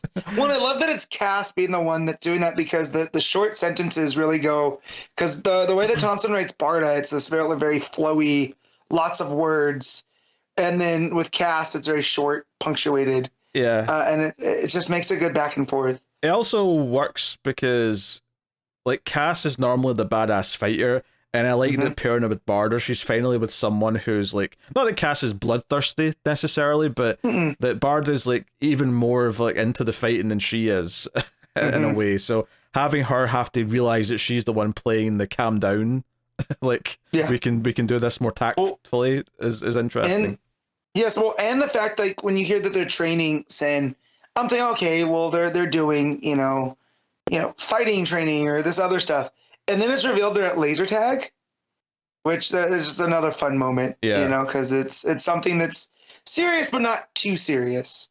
Because Sin blocks a punch from Barda, and then Cass is able to sneak up behind her, so they start sparring, and there's a great page here where they're fighting in the foreground, and it's all just negative black space and silhouette, and it's just Barda watching them fight and sort of commenting, and giving running commentary of, like, oh, you can hit better than that, young bat or little bat. You can do better than that, Sin. And just kind of like paying off the person who works at laser tag. So that, the employee comes in and like, you're kind of destroying everything. Like, here's the card. Oh, okay, thank you. We love you. So is this Bruce funding this? Is this like a back card through Barbara via Bruce? No, it's Ollie. Oh, yeah, Ollie's paying for this? Okay. Yeah. Once we figure out what's going on in Green Arrow and he has his cash back, I'm sure. Oh, you're still reading Green Arrow. I know. Yeah, come on. He's a glutton for punishment. For as much as Pete's a mark for Birds of Prey stuff, you know, there's always going to be that one bad book that I keep reading because I do kind of like it. Yes. Batman. If no one else is reading Batman, you can believe I would not be. But the fact that Pete keeps reading it, you would still be reading it. Yes, but Green Arrow, no, I would not. Batman, it'd be thrown out the window. But Green Arrow, there's enough there that I'm just like, damn it. This is real bad, but there's good things. So, anyways, it's got to be, it's got to be Ollie. The art in that page is really good, as is the big 2-page layout with the fight starting. All really good. And then basically Babs is giving them an appointment to see Vixen, because Vixen's hard to see because she's a celebrity. She's got her own clothing line, as is brought up. She's a model, all the rest of it. But Oracle's just hacked into the system and gave them an appointment. She didn't get one, she just gave themselves one. Which Vixen realizes when she realizes, she's like, wait, I don't have an appointment this afternoon. Oh, it's Barbara Gordon. Oh, I see how this happened. You did it to me. Go on then. Yeah. So they want her help with the red stuff, and she's like, yeah, that's cool, but can you help me with something? And it turns out there's a separate problem, although it may be connected. It might be related to the time traveler, because maybe he's going after different birds of prey, and Vixen has been a birds of prey, or been a bird of prey, I should say. Random people all over the world who are wearing her clothing line are like effectively being possessed and doing crime and not knowing why they did it. Like, it's like they come out of a trance afterwards, and Vixen knows that it's something like that because it happened to her. And it's only because she's Vixen and was able to get herself out of the situation with her powers and whatnot that she's also not in prison. So we get like this flashback sequence where it happened, and the colors in this book are really good, and they're very kind of like similar to what the coloring was before. It may be the same colorist, I didn't check. Yeah. but the art looks different, but very cool and similar coloring, so it still feels like it's in the style that we've had established. It's still pastels, it's still all that kind of stuff. on colours, so that sounds familiar. Yeah. But when it goes to the flashback, they do this thing that I really like, where it's a very limited palette, where it's a lot of creams and then black and red, basically, to sort of give it this sort of bleached look. It's like almost like a purples and oranges. Yeah. Yeah. Purple, I wouldn't say. Well, maybe a very, very, very slight tint of purple. Yeah, but it's like that effect to it, hasn't it? Yeah. Yeah. But no, I like what Connor's saying, the kind of sepia tone where there's there's purples on the like the guys in the suits have that purple tone to them. It gives it an aged feeling without it being black and white. And I appreciate that. And then when the action really gets going, that's where the orange turns to more red, and so I like all that too. It's very, very visual storytelling. And it's one of my favorite parts of the book. I mean, Beller's coloring is really strong. And I really like the facial expressions and the art in here as well. There's been a lot of good ones so far. Vixen basically says, "Hey, I've got a plan that'll flush the villain out. Why don't you help me with it?" And this is where we get the bit with Cass and Babs with the, I miss it too, which is really cool. But we get this montage where whatever the plan is, it involves them all getting dressed up in something, right? And there's this page that's just Vixen showing things to Cass to wear, and it's just Cassie's facial reactions to each of them, and they're all negative until the last one where she smiles. But the second last one cracked me up, and I'm like, I could screenshot that and use that for various things in the future. Yep. Yeah. As a reaction, yeah. It's basically just like just this disgusted and like eek kind of thing. Very entertaining, and it's all told through the art. Obviously, there is dialogue too, but you could read this without the dialogue and it would work. But we see them like behind the dressing sort of curtains, and Canary's complaining that she's got them dressing up in lingerie, and she's like, "What? Your Black Canary outfit's like a swimsuit with like fishnets, but you think the fishnets make it less sexy?" It's like, that's not the point. So she's uncomfortable with this, and they do point out that the one who's underage, Sin, isn't going to be wearing this like a lingerie thing. She'll be disguised as a caterer. But the cliffhanger is that she's got them all at some sort of fashion runway thing, modeling these sexy outfits. So yeah, it's kind of a pulpy thing, it feels that they're setting up we're doing like a sting at a fashion show, and it's an excuse to have them all wearing. It's very Charlie's Angels. Yeah, We're gonna make the models, put them undercover, see how this works, see who gets it's very little clothing too. So like, is it the amount of clothing that helps the possession or whatever it is that's going on too? So it left me with some questions on that. So the plot, which is good. It's everywhere. Because Canary was wearing the t-shirt already, right? Yeah. So is that enough? Right. I don't know. I don't know if they're expecting to be possessed here. Maybe one of them will get possessed. But I was thinking it's more just about we're going to present them all the birds in one place so that they're likely to strike. It's a big profile public place kind of thing. And if the villain's whole plan is to discredit and get revenge on Vixen for something, then what better a stage than a fashion show that's showing off all of her product kind of thing. Yeah. I can see it lining up with the other plot as well, because if someone from the future, this will be a publicized event. They'll be very there'll be a clear record of when and where. Right. So it'll be an easy target for them. Yeah. It just says next time they're already in their underwear, what else do you want? I thought that was quite funny. Which was funny. Just Dinah talking about not wanting to wear this type of stuff was very funny. Because again, the banter with her and Vixen. Yeah. There was definitely like a nice thing here was that because we know this is written by a woman, it didn't feel like skeevy. Yeah, like it's the sort of thing where if a man wrote this, it might be fine. Like, it may not be doing anything too bad or anything, but there'll just be that little thing in the back of your head going, they're doing a bit of fan service with this kind of thing. So that's nice. Yeah. It's the same in the opposite as what we got on like a lot of the Nightwing stuff with Taylor playing up, hey, Dick Grayson, he's got, you all love him. It's the same sort of thing. They played up that cheesecake angle for quite a lot of it, especially the early half of the run. Yeah. Yeah, it feels a little bit better because it feels like it can just be in good fun for the joke, and that's not to say that there's not an appeal to put in some sexiness into a story. There's nothing wrong with that necessarily. Oh, you know, 100% when they were choosing the artist for this arc, they were like, right, who can draw sexy? Because otherwise, there's no point, right? Yeah. There's nothing wrong with that, but I think it coming from a woman just makes it feel like, okay, it's not coming from the male gaze, so you can just kind of enjoy it because it's not being presented with like malice isn't the right word, but like no, but there's like the best way I can say is that skeeviness. There's not like this. Look at this. It feels earnest, I guess. Well, just the fact too that Vixen's like, you wear fishnets. They're not supposed to be sexy, and Dinah doesn't have a good answer back. It's just I wear a jacket. Yeah. What I loved about that response though is that, but that's a relatively recent addition to that outfit. Like a long time went by where you didn't wear a jacket. Mm-hmm. It's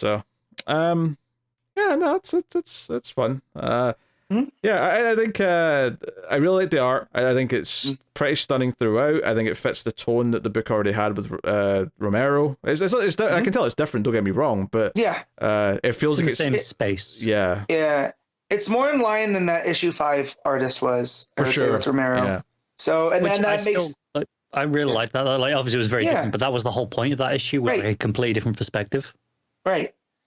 And so, but I like that this is more in line with that, with Romero's art style, because it's out of that realm of Magira. It feels like a fun caper sort of 2-issue, effectively almost a fill-in. But it's connected enough and they talk enough about the main thing going on that it doesn't feel like we're just ignoring it either. It feels like, no, that's still something they're looking into, but, we get to do this little fun thing in the meantime. Kind of like an episode of TV where they'll bring up the ongoing plot in a few scenes, but but the main plot of the episode's this other thing we're doing. Plus it might end up really connected to it, assuming it is the same culprit that's coming after Vixen as the time traveler.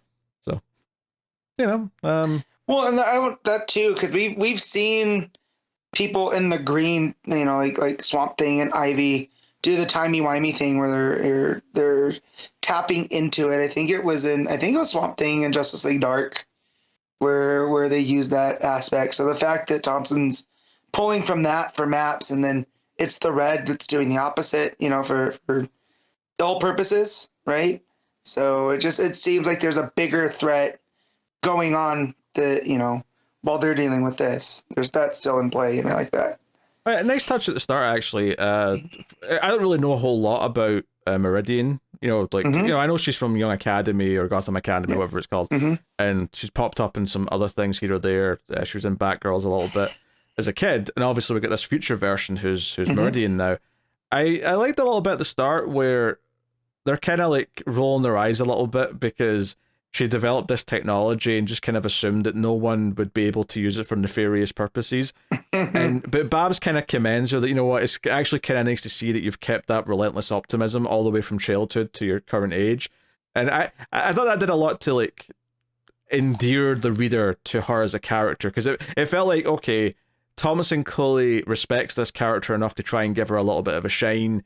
And I think if you do that enough, then she'll start to feel like an important character in the context of this book, and maybe get some new fans. She was getting, that was as much of a sweet moment for her as some of the other moments that we really liked about Babs and Dino were. So if they get treated equally, then maybe as time goes on, we think of them equally. Obviously, right now we think of Babs, Dinah, and Cass and Bard as like more important characters because we know them already. But a little bit more of that, and it goes a long way. So, no, I thought this was a winner of an issue. I think this has been a great book, and I think that as much as I enjoyed the first arc, what it set up for its second arc is even more exciting, and I think this was a good next step that really just focused on the fun character dynamics, which is something that Thompson's really good at. So, all right, Connor, what are you giving Birds of Prey? I'll give it an 8. Matt? 8.5. I think I concur with the 8.5. So there we go. All right. Shazam, issue 9, Mark Waid writing with Emanuela Lupacchino on the art. So, is this Waid's last issue? Or There's It is. There's 10 the last issue. It's this one, okay. They tease that the next issue is going to be Lupacchino and Josie Campbell. Okay. So at the end. So I just want to start with that, with the way that it's kind of a weird issue for him to go out on. It's just that's it. Yeah, well, I think to me that says that this wasn't meant to be his last issue, but then obviously the other stuff at DC sort of came up and they got moved. So I suspect that Campbell's probably going to at least be picking up with stuff that he's left dangling. I think so, yeah. For sure. And then I just hope that this means that there is an opening when he's done with whatever the project that has him busy, that he can come back to Shazam at some point. Because I was really enjoying his take on the character and the whimsical of it. And I'm sure Campbell will keep that going. But just with Waid, and even here with Creeper, who's a character I don't particularly care for, Waid has a way of taking that character and boiling it down to its essence and making it work. So, because like I would never think that a Shazam or the Captain and Creeper team up would work, but here we are. Yeah, I think this is another solid example of Waid just having fun with different characters, and he's pulled the Creeper out. I think we have maybe a bit more context for Creeper personally, just because he was just prominently featured in Danger Street, so he's kind of fresh in our heads a little bit. But yeah, I mean, this was a simple story, effectively, of Jack Ryder bringing in Billy Batson under the guise that he's interviewing him because of his podcast, and then... Which, Billy, you dumb boy. I know. You think that he's just going to pluck you for no reason? The whole time he's like, does he know? Yeah, like it just shows the wisdom of Solomon isn't essentially intelligence. Yes, right? My favorite thing about this though was that for no reason he keeps shitting on Metamorpho to the point where we get a panel of Metamorpho eventually reacting, just looking really, really upset. Yeah, the hell did I do? Which also reminded me of Danger Street on top of that too, because of Metamorpho was also a character, in that. So they're from the same era. So that's what I talk about, like Waid boiling these characters down to their essence, and he makes them all work. So yeah, just his because it's not a hatred, but it's definitely him just crapping on him for no apparent reason. It's so like it just keeps doing it. He keeps like, oh yeah, you covered the Captain, you covered this Shazam, but then he went on to that schmuck. That awful pain in the ass Metamorpho. He's not a real hero. He's a freak. Well, yeah, why didn't you cover the Creeper? Oh yeah, because he's a much more family friendly. What does he call him? He calls him something face. Like it's Souffle like a face. Souffle face. I only know because of the very ending. Yeah, it comes back around for the joke ending. Yeah, and there's that. But yeah, I still the Creeper still a character, so I had to pull up how his powers actually work, and it is a mess. Like there's no clear definitive. Yeah, don't worry about it. Just go with it. Yeah. So. Basically, as soon as the cameras stop rolling, Reacher starts acting nice, and Billy's like, "Wait, like what gives?" And he's like, "Hey, it's just a show for the camera. My fans, they like conflict. They like me to be a dick, so that they can feel that they're better than me. That's what I give them." And he offers Billy a ride home, and he's like, "Hey," Billy picks up these cards that are in the car, and he's like, What's all this list of like places? And he's like, oh, it's just a little vocal exercise I do before I get, and he's been also buttering Billy up, saying, hey, you've got the chops, kid. You could be a presenter someday. You're good in your podcast. You've got the charm. So he's like, hey, Billy, why don't you give it a try? Try and read all those words as fast as you can. And I actually loved this, and I also loved it in the art. Lupacchino, when he's basically telling him to do this, the shit-eating grin that Jack Ryder has on his face is so good. Did you just gotta call him Reacher? I was about to call him Reacher, yes. Yeah. He's not nearly as big, because if he was Reacher, he'd take up the whole page. I was combining bigger than Shazam. I was combining Ryder and Creeper, okay? Yes. So anyway.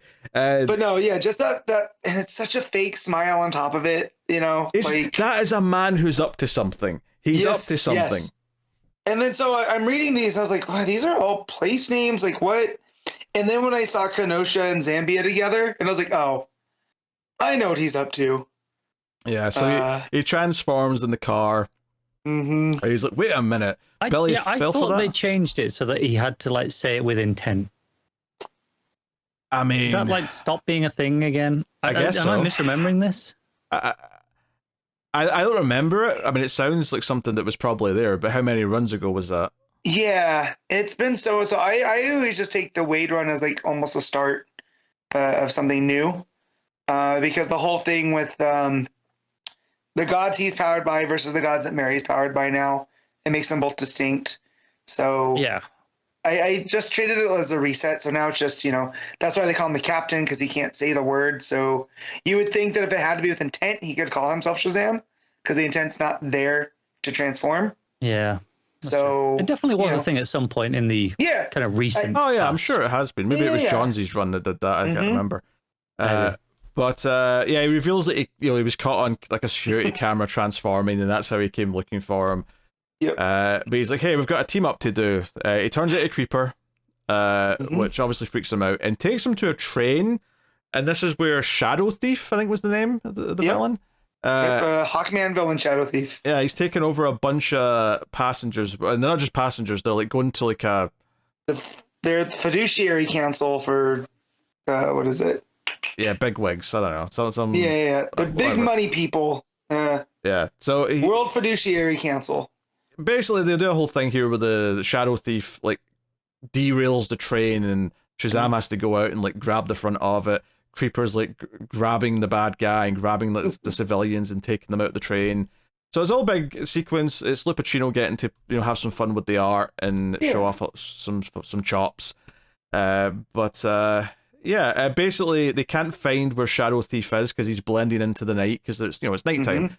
So and they're in the country of Pennsylvania, and it's all forested, and there's no lights. A lot of darkness. There's no lights. There's no moonlight. So Billy just gets the idea. Well, I'll just Shazam, but up, back and forwards, and just strike some lightning, and the flash of light reveals where Shadow Thief is, and they're able to grab him.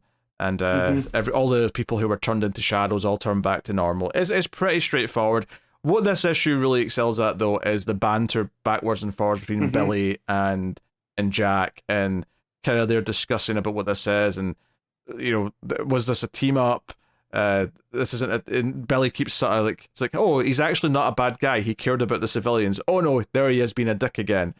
So yeah, he eventually Shazams away, and we get the funny ending, which is Metamorpho is waiting in Creeper's place as a jug of water above the and pours himself onto yes. Oh, so funny. Yes. Well, I guess water. I mean, I don't know if the coloring's trying to hint that it's actually like liquefied souffle, but either way. No, I think it's going off of the color of I think it's just sunset lighting, isn't it? Yeah, it probably is. I also love that Billy contemplates throwing the creeper into a mine, but he's like, I'm a hero. Heroes can't do that. And then as Creeper starts, getting not out of control, but a little bit zany on the team up, he's like, that mine's calling. So I thought all that type of stuff was real funny. He comments about how all the mines near the city are like great for dumping bodies because they're so deep. They could be bottomless, but with his hearing, he could find out if they actually are by dumping Ryder in there. And I thought that was all very fun. Yeah, no, it's a fun time. It was a fun standalone issue that was taken away from the stuff with the family. And we already know from the solicits, I think, that Campbell is going to continue the whole stuff with the family getting a new house and all that. So we're definitely doing all that. And Campbell did such a good job with that Mary Marvel mini that it's a great replacement. It's just Wade's been killing it so much that it is a bit of a shame to lose him. This felt like a jarring final issue because it was just like, this is basically a fill-in issue between arcs. Yeah. But are you reading Amazon's Attack, Connor? I'm behind on it. I've read the first two.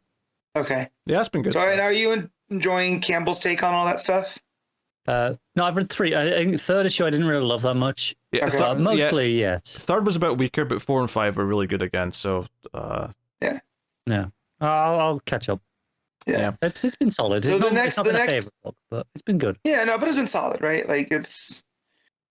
So yeah, definitely the next issue, 10 is Moving Day with Campbell and Lupacchino. So, but yeah. Okay. Well, I mean, clearly it's continuing the story, so I suspect when they're doing the trades and stuff, it'll probably just keep going.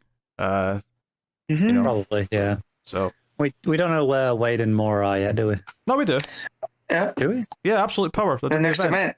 Oh, yeah, of course. Huh. I completely blanked because, event bugs. At least that's a couple of months anyway. See if they've got something after that too. So The other thing, did you enjoy Beast World, Connor? Are you finished with it? I've got like the last 2 issues to read. Okay. It's probably the weakest part of the Taylor run for me. Okay. I don't agree with that. Yeah. I think it started off okay, and then it just kind of became, yeah. So there's that trademark pessimism. Yeah. Also, I'm sure David, when he's editing, is going to love that Matt asked that question before we did the ratings, and it was between books instead of after, like before the ratings. Oh well. You're welcome. Cara, what are you rating Shazam? I don't think it's a solid 7. Matt? I'm going with an 8. I might split the difference. I'll say 7.5. Yes. I did an 8, so you could do that. So Sure you did, Matt. yes, I did. Oh dear. All right. Poison Ivy, issue 20. G. Willow Wilson writing, Marcio Takara on the art. Take it away. All right, Connor. How are you enjoying this year 1 of Ivy after we got year 1 of Joker around the same time? It's better. It's a lot better. No. Let's start with that. Yeah, of course. But just we talked about it last month with. I feel like it's a little bit inconsequential. Like, I don't know why we needed a year 1. No, and putting all of the plant-based characters under the tutelage. They were all at school together. Yeah. Yeah, a bit much, right? However, I do think this takes Pam's story, this issue, when it introduces the gardener, Bella Garten, into her past, and I do think that had we not had Alec Holland, and his wife and stuff, I feel this would have felt bigger, right? Because it shows like the dynamics and what makes Pam Ivy versus what makes them. And it's such a small world, but like, I think like if it was just Woodrow and Pam before this, that would have felt fairly natural in the course of this run, because Woodrow's been kind of, he's a long-term, part of this book. So that would have been a fairly natural part of incorporating that into her past. Let's say throwing everyone in for this entire section has been like a bit like, okay, it's lost any meaning by the time it gets to this issue. Right. So here continues Pam's story where she's working for Woodrow, and Woodrow's getting like more maniacal, right? And he, she's still sleeping with him and doing all of the, special projects in the shipping containers.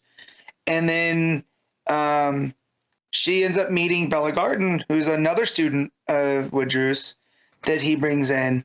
And there ends up being some sparks between them, but not necessarily, good ones, is because Pam now feels like she's being replaced, and not just, as a student, but, in almost a physical role.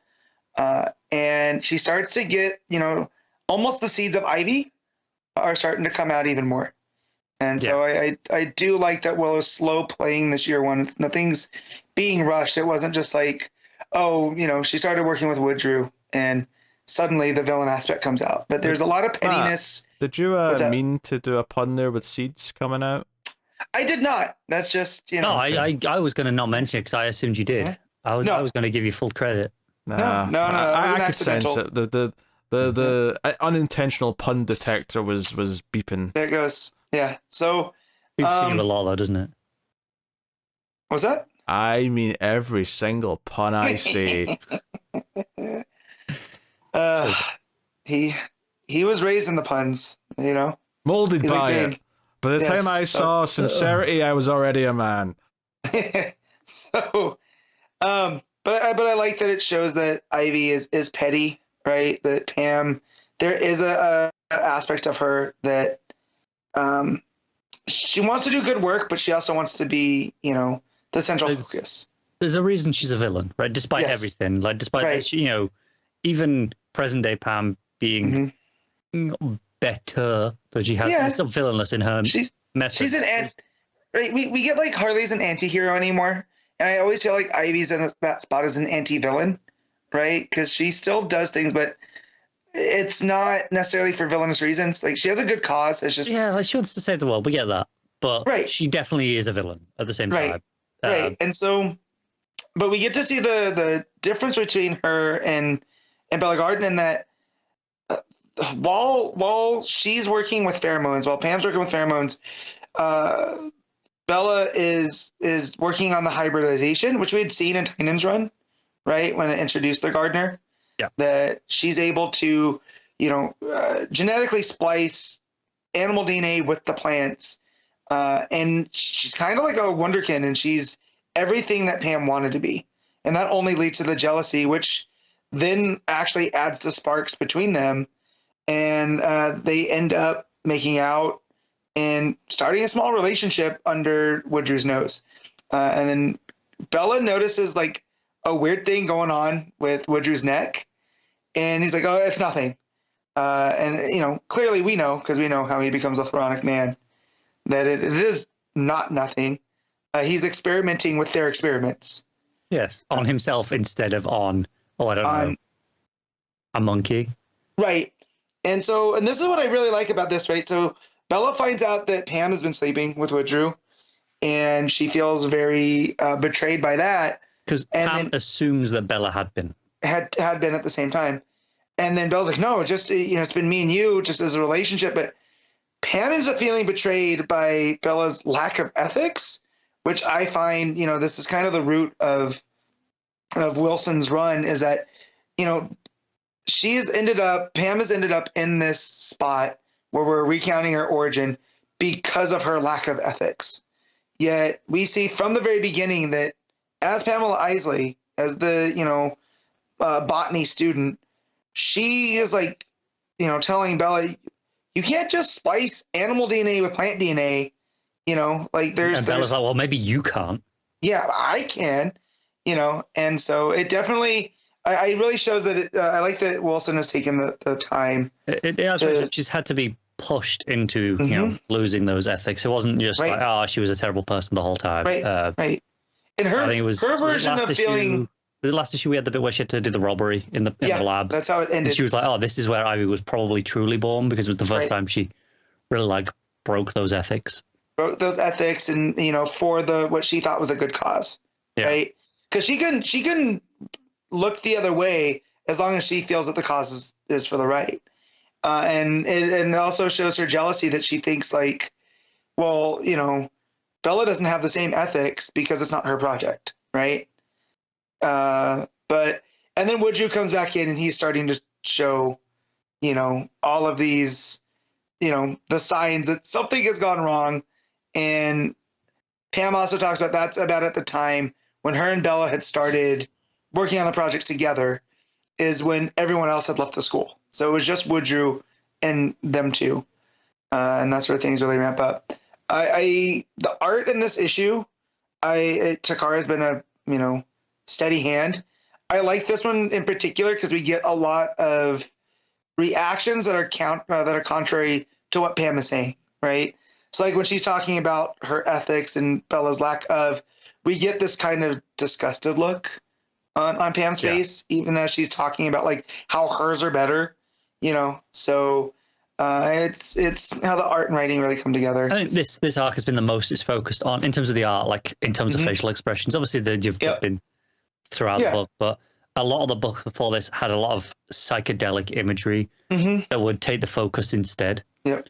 Whereas there's not a lot of that in this arc, so it is all focused on Pam, and her relationship with Bella and Woodrew in these issues. Yeah, but well, and then there's a chimpan plant to spice things up at the end. Yeah, and that's where Woodrew comes back, and he, as he's in this full gross swamp monster, wooden man looking, where he tells them about their where they went wrong. That you have to try it out on your own bodies. You got to commit to it, and you've got to have a purpose of why. Because he points out, like, well, what's the point of this chimpan plant? I'm like, if it's a weapon, you're not really controlling it. Yeah. If it's for research, on what? Like, what's the point? And this is where I feel this is where the birth of Ivy really comes from, is that she's like, well, I'll experiment on myself. because she's still under his full control. And again, that's another ironic part of this is like Ivy and her pheromones. She's usually the one that's putting people under her spell, but and then in the meta sense, it's Wilson also telling a story of that trauma that survives through a person, whether they want it to or not, because we see how this is the start of the control that Woodrew had over her, right? That is impacted, through this whole arc of him showing back up and in different ways through the fungus, through, because it was in the fungus at that retreat that she had done, right, where Woodrew starts to manifest again, and here we see where that started, and I think that I don't know if Wilson's writing from a not a personal spot, but it feels deeply like I'm trying to find the right word, because I don't necessarily think like she's writing from a victim standpoint, but I can see. But I think there's how probably some she's truth in the empathizing. idea of. I mean, everyone's probably been in a coercive relationship of some sort. Yeah. Probably not to this extent. No. Okay, obviously some people have, but the most people probably haven't been in one to this extent. Mm-hmm. But they do exist, even if it is as simple as an employee and their boss, and they might there's an expectation that maybe you have to do it because they're your boss, and you don't want to lose your job, even something as simple as that. Right. I think most people have felt something like that. Right. Wilson's really good at getting the empathy going too for Pam, because we all know how this ends. We know she becomes Ivy, but it still feels like a tragedy that we're witnessing. Yeah. But just between all the clean art on the human characters, right, of Bella and Pam, when we get to that chimp hybrid, it is ghastly. It is kind of along the psychedelics. It is. It looks like it's got extra eyes. It's the teeth are all over the place. Mm-hmm. And it's vicious. And then we get to Woodrew, and he looks like a nightmare, right? Just this book is still just humming along. Like it's very consistent through and through. And I was worried about having to do another origin issue, but after this one, right, we have another one after this, and then we get kind of back to the story. I do feel like it is redefining Pam's character a little bit. I'm not it's weird because I'm not sure I necessarily love this origin. Mm-hmm. Like tying it so closely to Woodrew and all these other characters. I'm not sure. I'm glad this is the new canon continuity origin now. But also as a story in its own right, it's fine. I think if this was like a Black Label out of continuity thing, I wouldn't even think twice about it. Yeah. But it's still pretty good, as things. Because I do like though that the control that Woodrew still seemingly has over her. It's like a phantom. Yeah. So I do like that part, and we're getting to see, how foolish she was, because she can look back with her commentary on almost like she's witnessing someone else. So, but and just her in convoluted relationships on top of it. That's just kind of her character, which I like that Wilson's doing, because in the main part of the story back in present day, she's still dealing with Janet from HR and Harley, right? So to see here, she was dealing with Woodrew and Bella, and where they ended up on top of it, where they're their own, evolved selves as well. Yeah. That's just but So what are you rating it? I'll give it a 7.5. This is another really solid issue. All right, I'm on 8.5. All right. Blue Beetle issue 7, Josh Trujillo and Adrian Guitierrez on the art. Matt, you're reading this, so take it away. Yes. Are you guys ready for some timey-wimey fun? Because we get not only do we get Jaime Blue Beetle, but we get Booster Gold in this issue. And Connor just left. That's an insult. I can't believe. So in the last issue after the fight with the Blood Scarab, Jaime disappeared, and they were reading Tachyon Particles, and he ends up after he opens his eyes, and he's standing in front of Booster Gold, and Booster and Skeets are like, hey, we pulled you out of time because we need your help at finding Ted. And that Ted is from his fight with the Scarab. He had tried to when he was recovering, he couldn't stop working. He ended up experimenting with one of the time spheres. It ended up sending him across time and space, except that because of it, he's pulled into the time stream. He's kind of in 3 spots at once. So what Booster needs Jaime to do is to go to these different spots through time and set these anchor points. And once they get those set through Skeets, they can, triangulate and find where exactly Ted is. So Jaime's trying to tell Booster that, I'm willing to help, but I don't think time's kind of my bag. That's yours. And Booster just is like, oh, you got the scarab. You're fine. Like, it's magic or technology or whatever. So the first place that they end up sending him is to the old Justice League International days. And so the art's not just Guitierrez. He does the main stuff with Booster and Jaime. But we end up also getting Nacho Bustos, Howard Porter, Coley Hamner, and Scott Collins. It's quite a So few. so I believe this is the Coley Hamner stuff because it's got the heavier lines. They've but all it done definitely Blue Beetle stuff in the past, right? I believe so. Yeah. So unless he did you know what though, Hamner might have done the Blue Beetle era stuff because we'll get to there. So this might be Bustos, but they're very similar in their styling with the clean lines, very of that Kevin Maguire Justice League International style. And so Jaime ends up back in the past, and it's funny we were talking about Black Canary's suits because here she's in that kind of judo-y one, right? Like in between the fishnet looks, which I thought is funny. But as he shows up, she's quitting the team because she's tired of all the silliness of that era. And as Jaime walks into the Justice League International embassy, ambush bugs spying on him and asking, should we proceed? And he gets a voice in his ear that says, no, let me know when he leaves. We need him alone. In the embassy, he ends up running into Maxwell Lord, who, he knows as the, evil telepath. And Max ends up thinking he's just an autograph hound. And he ends up kind of getting around him by kind of ignoring him because Max isn't used to that. And he tells him thanks for all the tips. He doesn't want to bother him. And he ends up setting the time point. So the next place they go is the future of a Legion. So he's in the far, far future. And someone ends up recognizing him as one of the Reach Beetles, except the Reach have been defeated like millennia ago. So they start to ask questions, and that's when another voice starts spying on him, and it turns out to be Nort. And so now I start thinking, so who's using this Legion of Substitute Heroes to follow Jaime through time? The last place he ends up going is El Paso, where he runs into his mom.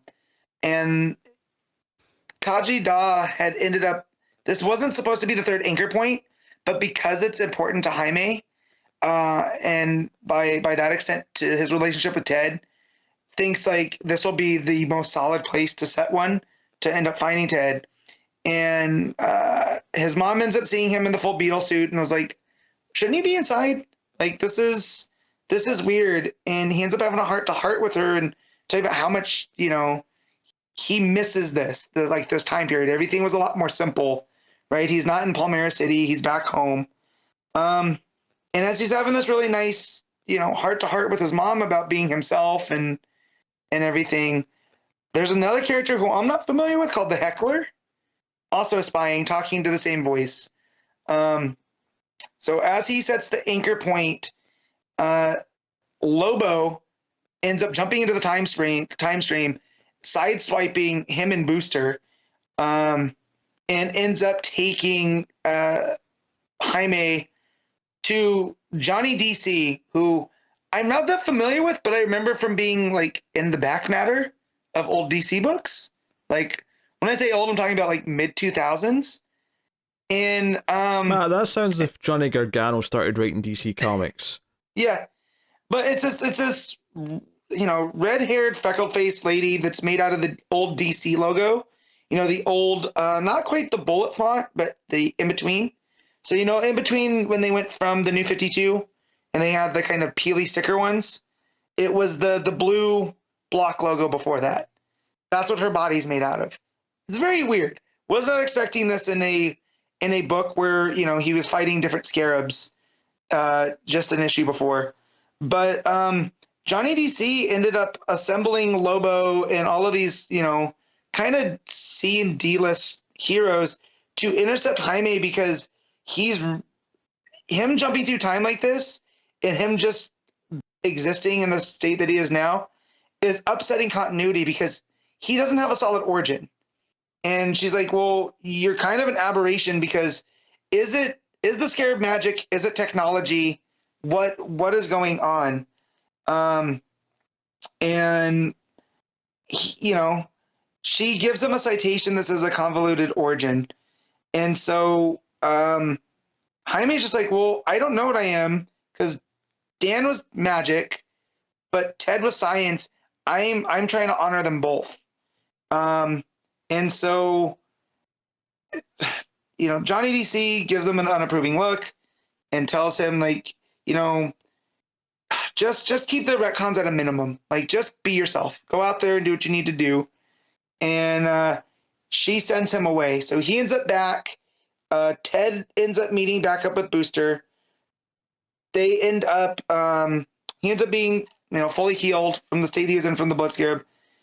And then he leaves to go off and do adventures with Booster, leaving Jaime very disappointed, because he needs his mentor. So as Ted leaves, Jaime's looking super sad.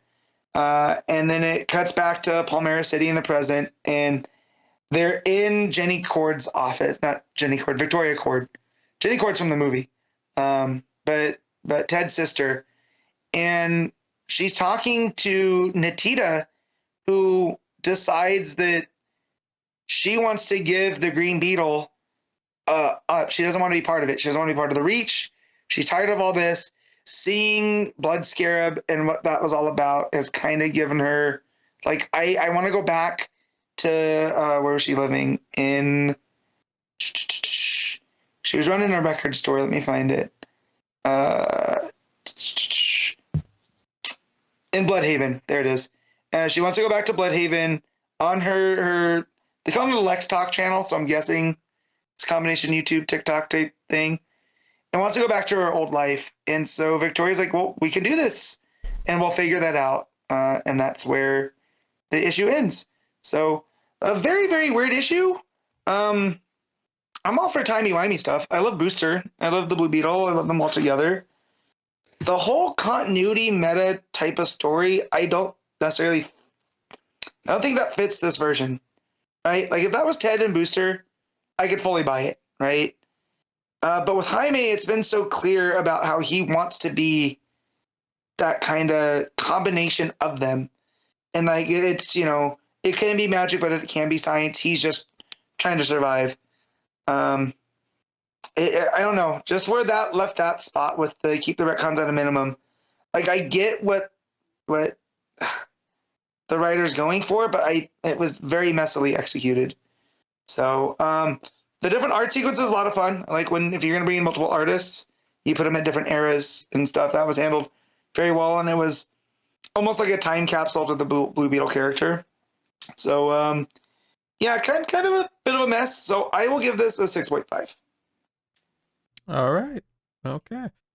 That'll take us on to the Batman First Night, issue 1. Dan Jurgens writing with Mike Perkins on the art. So, new Black Label book. This is a 3 or 4 issue thing, right? I don't know off the top of my head which are they're usually about that amount though. And it's interesting. It's set during 1939, right around the sort of time of the creation of Batman and the Detective Comics, and it's set just before World War II starts. They reference a lot of that. They set up a bit of backstory with, going through the Great War, the Depression after the Roaring Twenties, and kind of this idea that we're building up to another world war, and directly references what's going on in Europe with Hitler and the Nazis and all that, and even talks about some local stuff where there was some Nazi support in America, and he references that as well. It feels like Jurgens wants to kind of talk about some of this stuff. And here's my main problem with this book is I like Jurgens in a vacuum. I don't necessarily think he has that kind of nuance to tell that real world stuff. So I don't remember any time I can think of where Jurgens has had something to say. Yeah. And it's very, I like what he's doing. It's coming off as Rucka and Brubaker light, Sure. Like, see that. Because the plot of this is very similar to, what was that last Brubaker book that I read? The Western one. Pulp. Pulp, yeah. Yeah. That's a good book. Yes. And this has a lot of very similar themes of what America at a time in a not a crisis, but at a crux in time, and how these different archetypes are set to handle it. And so, as much as I enjoyed a lot of the pieces here, reading this and knowing that it was Jurgens, I was getting like not whiplash, but I was kind of like, okay, this is going good. And then there would be something that was very clumsily handled. I'm like, okay, this is why, Yeah, first of all, Meg Perkins' art is fantastic. I love the art Shocking. throughout the entire book. Yeah. I mean, no, but you say that, but I feel like he keeps leveling up. Like, I feel like every time he's on a new book, I think it's even better than the last time he was on a book. Right? Yes, I liked him when he did a bit of Green Lantern, but then he did Swamp Thing with, or I did Lois first, maybe, actually, but then Swamp Thing, and it felt like each time it got better and he was more suited to what he was doing. Yeah, I remember not loving him so much on Lois, because not that he was ever bad, but just not necessarily right on the book. Yeah. This book though, it feels like he's firing off and all that. Because I remember one of the complaints that maybe had sometimes is that as good and moody as the art was, is sometimes maybe the faces would suffer, and I feel like the faces in this book, it feels like he got time for this. He got time and he went to town, and it's full of these knowing looks from characters that help tell the story. Sometimes for comedy's sake, sometimes for drama, but it's constantly nailing it and just looks gorgeous. It really feels that more than anything, these Black Label books are like, hey, this is where the artist gets to do their work of art, literally. This is their big showpiece where they get to say, hey, here's 150, 200 pages once it's all said and done of just my best art ever. And that's what this feels like from this first issue. Because there's where Gordon's talking to the one lady that was at the crime scene where the guy is beheaded, right? Yeah. All of her reactions, all of her looks, they're very reminiscent of of stills that I've seen of movie stars of the time, right? And I think that's what Perkins is going for, and he nails it, right? So there's a page where she's looking up into the right. And I've seen that in movie posters of the era. And then when you turn the page, and the complete different of this kind of put together, almost practice look is her look of shock. And he nails that one too. And these are just kind of stills of people talking, and they look great. Yeah. That's all there. It sets this mood. It deals with, this brothel, this girl you're talking about is a prostitute. The plot revolves around these murders that are happening. She was with a politician, someone important, who was killed, beheaded even. And as the story goes on, it kind of gets a little bit more pulpy. There's a tease at the start of some villain saying, "This is the voice." Probably whoever's controlling what turns out to be these undead soldiers, these two guys that are actually resuscitated prisoners who have been killed in the electric chair. I thought the build up to Batman was great. I thought the idea that Bruce knows Jim and they're kind of friends because Jim was there after his parents died. It sets up that there's no Alfred, which I think I could be wrong, but was there an Alfred back in the Golden Age Batman? Is that why Alfred's not here? I don't think Maybe there not was. I straight think away. yeah. Yeah, maybe Because- maybe Alfred will show up during the story Yeah. like later on or something. I don't know. Mhm. Maybe this relationship obviously is obviously inspired by the early comics, but Yeah. I think in terms of where more likely people will recognize it from, it's very similar to the dynamic that they have in the Adam West Batman. That the actual friendship that Bruce and Mhm. Gordon have, as well as the working relationship with Batman. Yeah, Okay. I love because after he has that conversation with Gordon in the car when they're driving, like Gordon's talking to this other cop about Bruce and what he went through as a kid and how he's impressed that he's kind of kept it together. He's a bit of a rich playboy and just spends his Mhm. family's fortune, but he seems well put together for someone who went through that.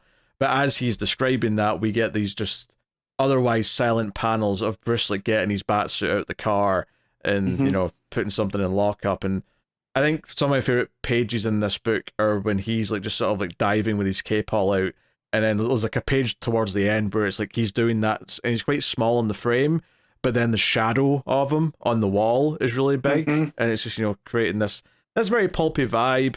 I love that the suit has this like texture and wrinkles to it. The cape especially. There's a lot of detail Mhm. there. Yeah, it feels like fabric and not like armor. Yeah. Like we do in modern Yeah. comics. Absolutely. Because that's I think it's hard to forget that the idea of Batman gliding with his cape, it's still Mhm. relatively recent. Even in comics, it kind of really didn't start till after the Arkham Asylum game. It used that as a mechanic. But obviously, you had a little bit in the they hit it around with one of the Batman movies around the same time. I can't remember, was that in Begins or was it in? Yeah, it was in Dark Knight. Begins, because he electrified it in it. So, I mean, there was I gliders think it was before Rigid. then, because there was... There was gliders, but the Yeah. idea of him just using his cape, like because kind of permanently. well, the example I'm given is in year one, there's a scene where he has like a back glider, but it's not the cape, it's like a separate thing Yeah. that he's using. Mhm.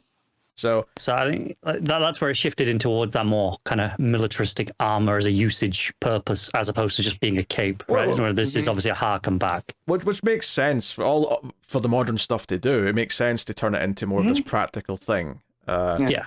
But here we get this full pulp. The mayor is attacked. This is the big set piece in the middle. These two undead guys show up to try and kill him, and Batman comes in through the skylight. Glorious full page spread. Fights Mhm. these two guys. Gives chase. Ends up on a roof. Fights in the rain, and all of it's just an excuse for the art to just be going nuts. Mhm. Really good stuff. Good, just a coloring there as well. It's got the green glow of the lights or whatever it is from the front of the He's doing building. his own colors on this, or has he got someone on? I do not know. Mike Spicer, which is Uh-huh. the same color as he had on him with at least green with something. I don't know if he had it on all the way going back to the other That's stuff. fair. And I believe Definitely. Spicer also does stuff with what's his name from Do a Powerbomb. Dan Warren Johnson. Yeah, Daniel Warren Johnson. That's So cool. yeah. So this fight, Batman actually stabs one of the undead guys in the arm to get out of a hole, but he gets badly hurt. He ends up falling quite badly into an alleyway, and it's actually this Jewish man who pulls him into a synagogue to kind of like keep him out of harm's way. Where again, this is where it kind of gets like very, the commentary comes in. It's real clumsy and clunky, and I like what he's trying to say, but it comes off real, I'm always torn right now because Mhm. it is clunky and clumsy and it's Mhm. beating you over the head with it, but obviously I approve of the message. Yep. And also we're at a point now where if you don't beat people over the head with it, they still don't They understand don't get it. Yeah, it's about So- as simple as a hammer to the head, but sometimes people need that hammer, right? Yeah. So Yeah, it's just not us, I think I kind of appreciate it in the moment. I mean, one, the art's doing a lot of complimentary things. Like, it's really selling this guy's face as he's saying all the things about how he knows people who are in Germany and are going through a lot right now, and he's worried that it'll happen here because there was a time when Berlin was more civilized than Gotham was, but now that's not true anymore. I think I appreciate it as a motivation for why he's willing to like give Batman a chance here, because I think one of the things we've not really mentioned yet about this book is that Batman he's been around for a little bit, but he's still a myth, right? Gordon's never even seen him in person yet. It's something that the radio shows are talking about, this guy, this half man, half bat creature that's possibly a vigilante, but no one's really interacting with them much yet. So this is kind of a big deal that this guy's just kind of stumbled into him and is choosing to help him. It's interesting. There's something in here about him recognizing where the danger's actually coming from and just getting that Batman isn't that danger. I mean, I have to see where he goes with it, to be honest, to really have a full-fledged opinion on it, but I don't hate the scene by any means. No. And I like this character a lot too. There's a charm to him because he's, as much as he's concerned with what's going on in the world, he is concerned about this man in a bat costume that literally landed on his doorstep. Yeah. You know? And he offers... Like, he's not a... Yeah. He offers counsel, basically. He's like, hey, if you need someone to talk to and confess some sins to, you can come back. Yeah. I appreciate that because it was in a synagogue, I didn't have to worry about missing crucifixes. That is like a 4-year-old reference at this point. Yeah, but Maybe that was one of my favorite. It's like Wonder Woman number 8. Look, we get towards episode 400. Yes. I'm not going to be here because I already have plans on that night.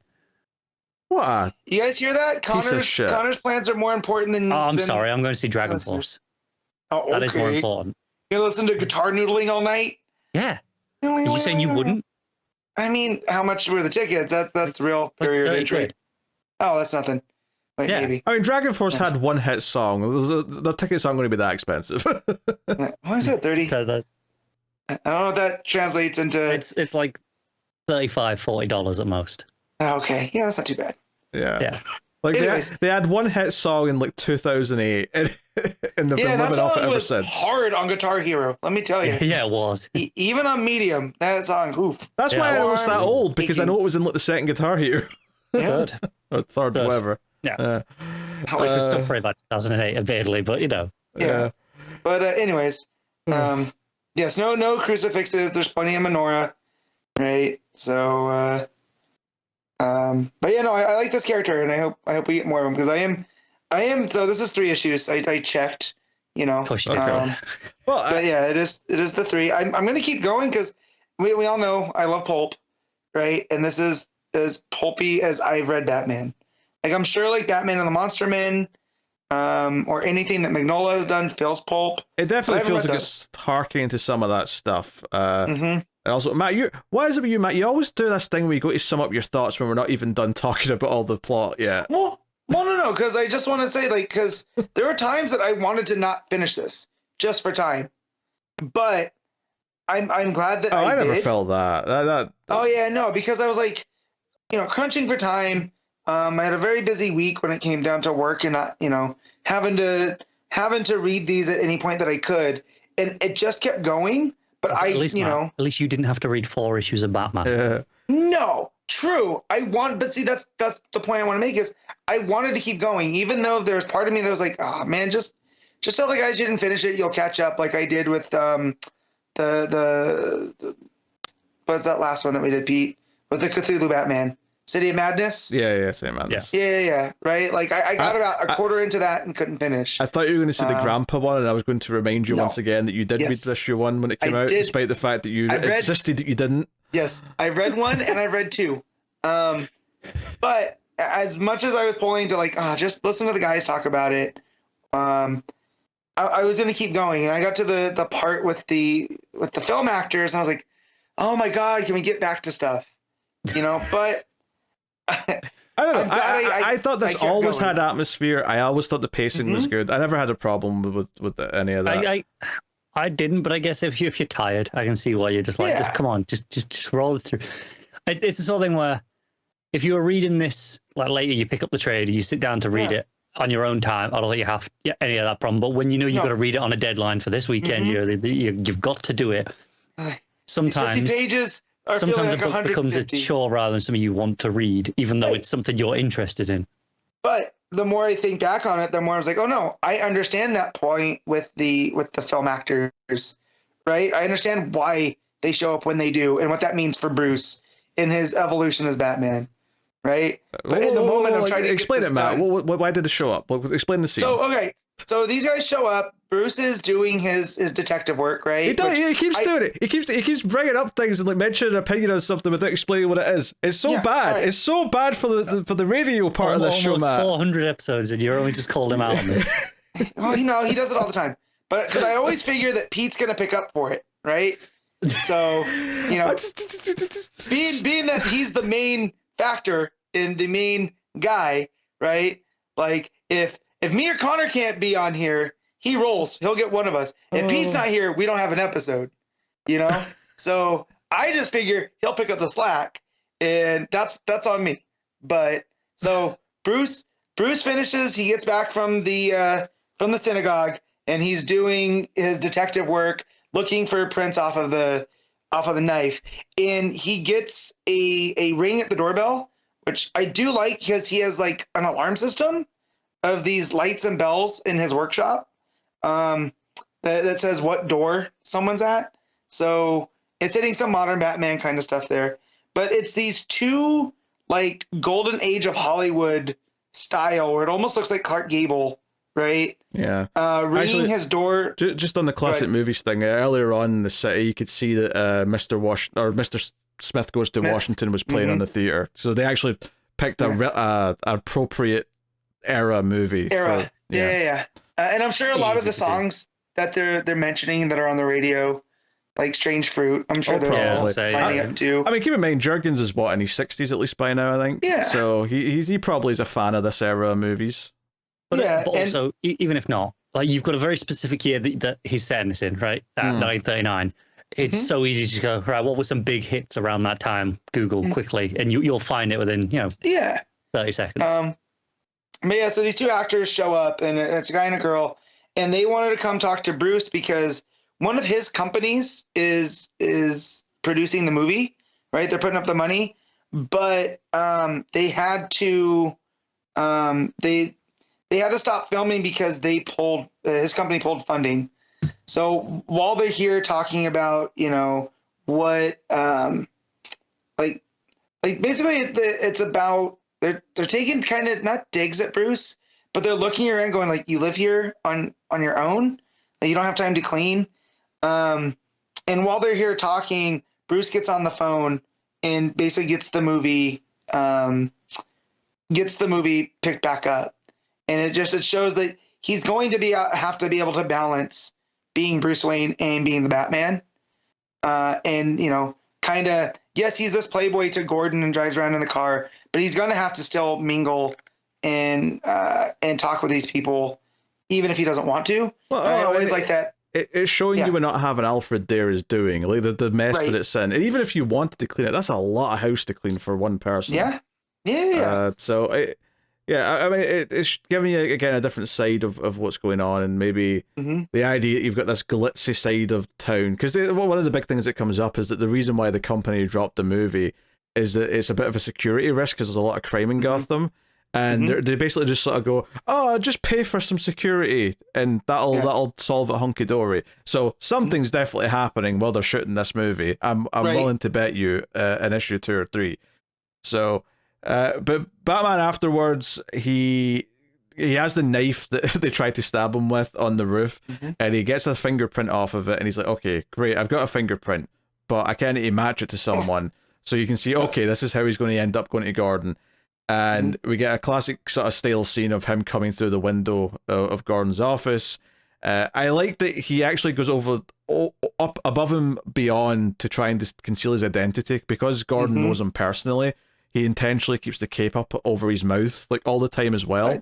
I love that detail because you see that in so many old Batman comic covers. Yeah, of him in that pose. So the fact that also we know that Jurgens was primarily an artist, right? So there's little visual things I'm sure that he throws in there, just the visual storytelling. But that image, it's on the page where after he comes into the office through the window, on that next page it's got the 2 panels at the top. One, he looks just like a shadow demon, right? On the top left. But in the middle, it's almost like Dracula-esque or the animated series logo, right? Like I mean, keep in mind the 1931 Dracula. That's only 8 years Right? before this is set, so it's of that Yeah, era. I mean, there's you were talking about film references in this. There's a little sign for Son of Frankenstein. Yeah.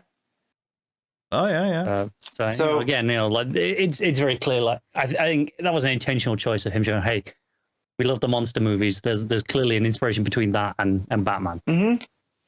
Yeah, for sure. But yeah. So yeah, Gordon's a bit reluctant, but he's already mentioned throughout the book that so many of his force are corrupt and they're on the take, and and in the opening scene with the murder crime scene, like the woman points out that one of the uniformed cops is like someone who comes to the brothel regularly, and like Gordon like shoots him a look and he sort of looks up and whistles. Even the scene with Bruce when Gordon's talking to him, and Bruce is kind of prodding about how much he knows about Batman, and he says, hey, I bet it's a cop. I bet it's a cop who's doing stuff in an outfit, who is doing stuff that he feels he can't get done on the job. And Gordon said, and this is probably him sort of prodding Gordon to see how he feels about it. Gordon says, hey, you know what? So many of the cops are actually like corrupt and on the take that I may actually be relieved to find a cop who cares that much and wants to actually make a difference. So it's almost like Batman was testing the waters to see if he can go and trust Gordon as Batman. So yeah, and then we get to see at the brothel where there's a guy beating up the girl, and Batman comes to see the owner, who seems to treat the girls well, as much as a brothel owner can. Gives them protection, even negotiates what their shifts are, as one of the girls says. So keeps them off the drugs, right? And the Maxi I'm sure they weren't all the worst places in the world. Yeah. The Maxi name, is this supposed to be like a reference to Maxi Zeus? Or am I reading too much into it? It's the only Maxi I can think of.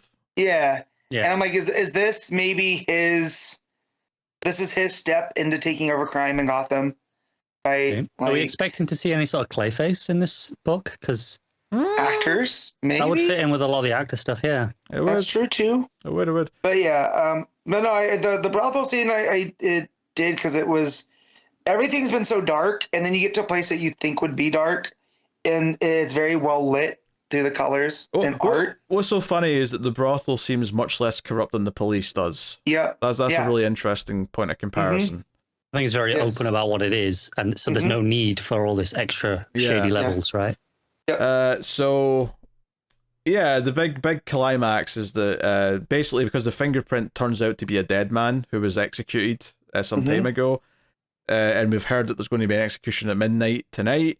Batman goes to Blackgate and basically realizes that this is all the guy who's being executed has been set up to be the next undead soldier. So he cuts the power, jumps in, and he's clearly still inexperienced because they're able to fight him down, and they turn the power back on, and they're trying to restrain him, so they put him into the electric chair. And the cliffhanger of the end of the issue, which is probably the only thing that I'm skeptical of going to issue 2, is that how they resolve this cliffhanger might be annoying. If I was to make a guess, I'd say the cowl's rubber. Yeah. Okay. So there's some insulation going on. Yeah, the ending is them turning on the electric chair and he's frying in the last page. Because they've got it on his head, right? It is. They've got So I'm going to guess the cowl's rubber, or it's got some sort of rubber in it, and it's insulating it. So that's why he's not fully shocked to death. That's fair. When he's fighting them and they're like, you got handcuffs, and I was like, why do they need handcuffs? And then he goes, who needs handcuffs? We got the chair. I legit gasped out loud. So like they're not gonna do it. And then you get to the last page and they did it. They got the power back on. It's funny, you brought up Batman and the Monster Man, because the undead guys showing up as the murderers made me think of that, because it's very much that was set post year 1, and I think even that was a reference to an old story from this era. So it feels like Jurgens is pulling on the type of Paul Pierce stories that Batman would face. I think there's no way a man like Jurgens works at DC for as many decades as he has without a deep love of some of these older things, right? And that's what I appreciate about him is, he might be super clunky writing this type of stuff, but you can tell he really cares, right? Like him wanting to go back and tell a Golden Age Batman story set in a kind of more real world, like a less like what's the word I'm looking for? Like it's not a comic booky world, right? This is outside of the undead monsters. I mean, in some ways, I'd say it's more of a comic book. It feels more pulpy to me. So Yeah. I would argue. You said more real. I would argue that absolutely. Yeah, it's like I'm trying to think of the right word for it, but it's almost like a toned down version of all that type of stuff. Like I don't expect like Connor brought up Clayface, and I think maybe a version, but I don't think we're gonna get a big clay monster. You know, maybe we'll get like the Lon Chaney kind of Clayface that was early, the Master of Disguise type. I mean, you know, I could see them doing the thing at the end of the issue or the end of the story. I mean, where they do the little tease for whatever version of the Joker he's going to have is like that's clearly what's next in this Batman story. But we're not going to get it. You know, we'll get the equivalent of the playing card at the end of Batman Begins, basically. Yeah, saying, that's next. But the guy in the chair laughing like the Joker, I thought that was maybe the closest we'll get. Yeah, maybe because it's kind of that old style, but like knowing that Jurgens has this affinity for DC Comics, maybe that's just how people wrote laughing back in this era. It wasn't a ha-ha, it was a hee-hee, you know? I don't know. Yeah. No, I mean, I quite like this. Like, obviously, the competition at this point for these Black Label books is actually really strong because there's been so many good ones at this point. As much as it's easy to complain about there's so many Batman ones, so many of them have been really quite good that it's, have been. you know, I'd rather have them than nothing. I think I like this more than the Grandpa book, just based on, this one issue versus those the two. Gargoyles one. Yeah, Gargoyle of Gotham was the Grandpa one, I hope this is a success because I would like to see, because I know how much Jurgens loves Superman. I would love to see a early Superman story in this kind of style where he can't fly, right? Where he's fighting drunk drivers and abusive husbands, and all of that type of stuff. So what you want is the first arc of Morrison's Action Comics.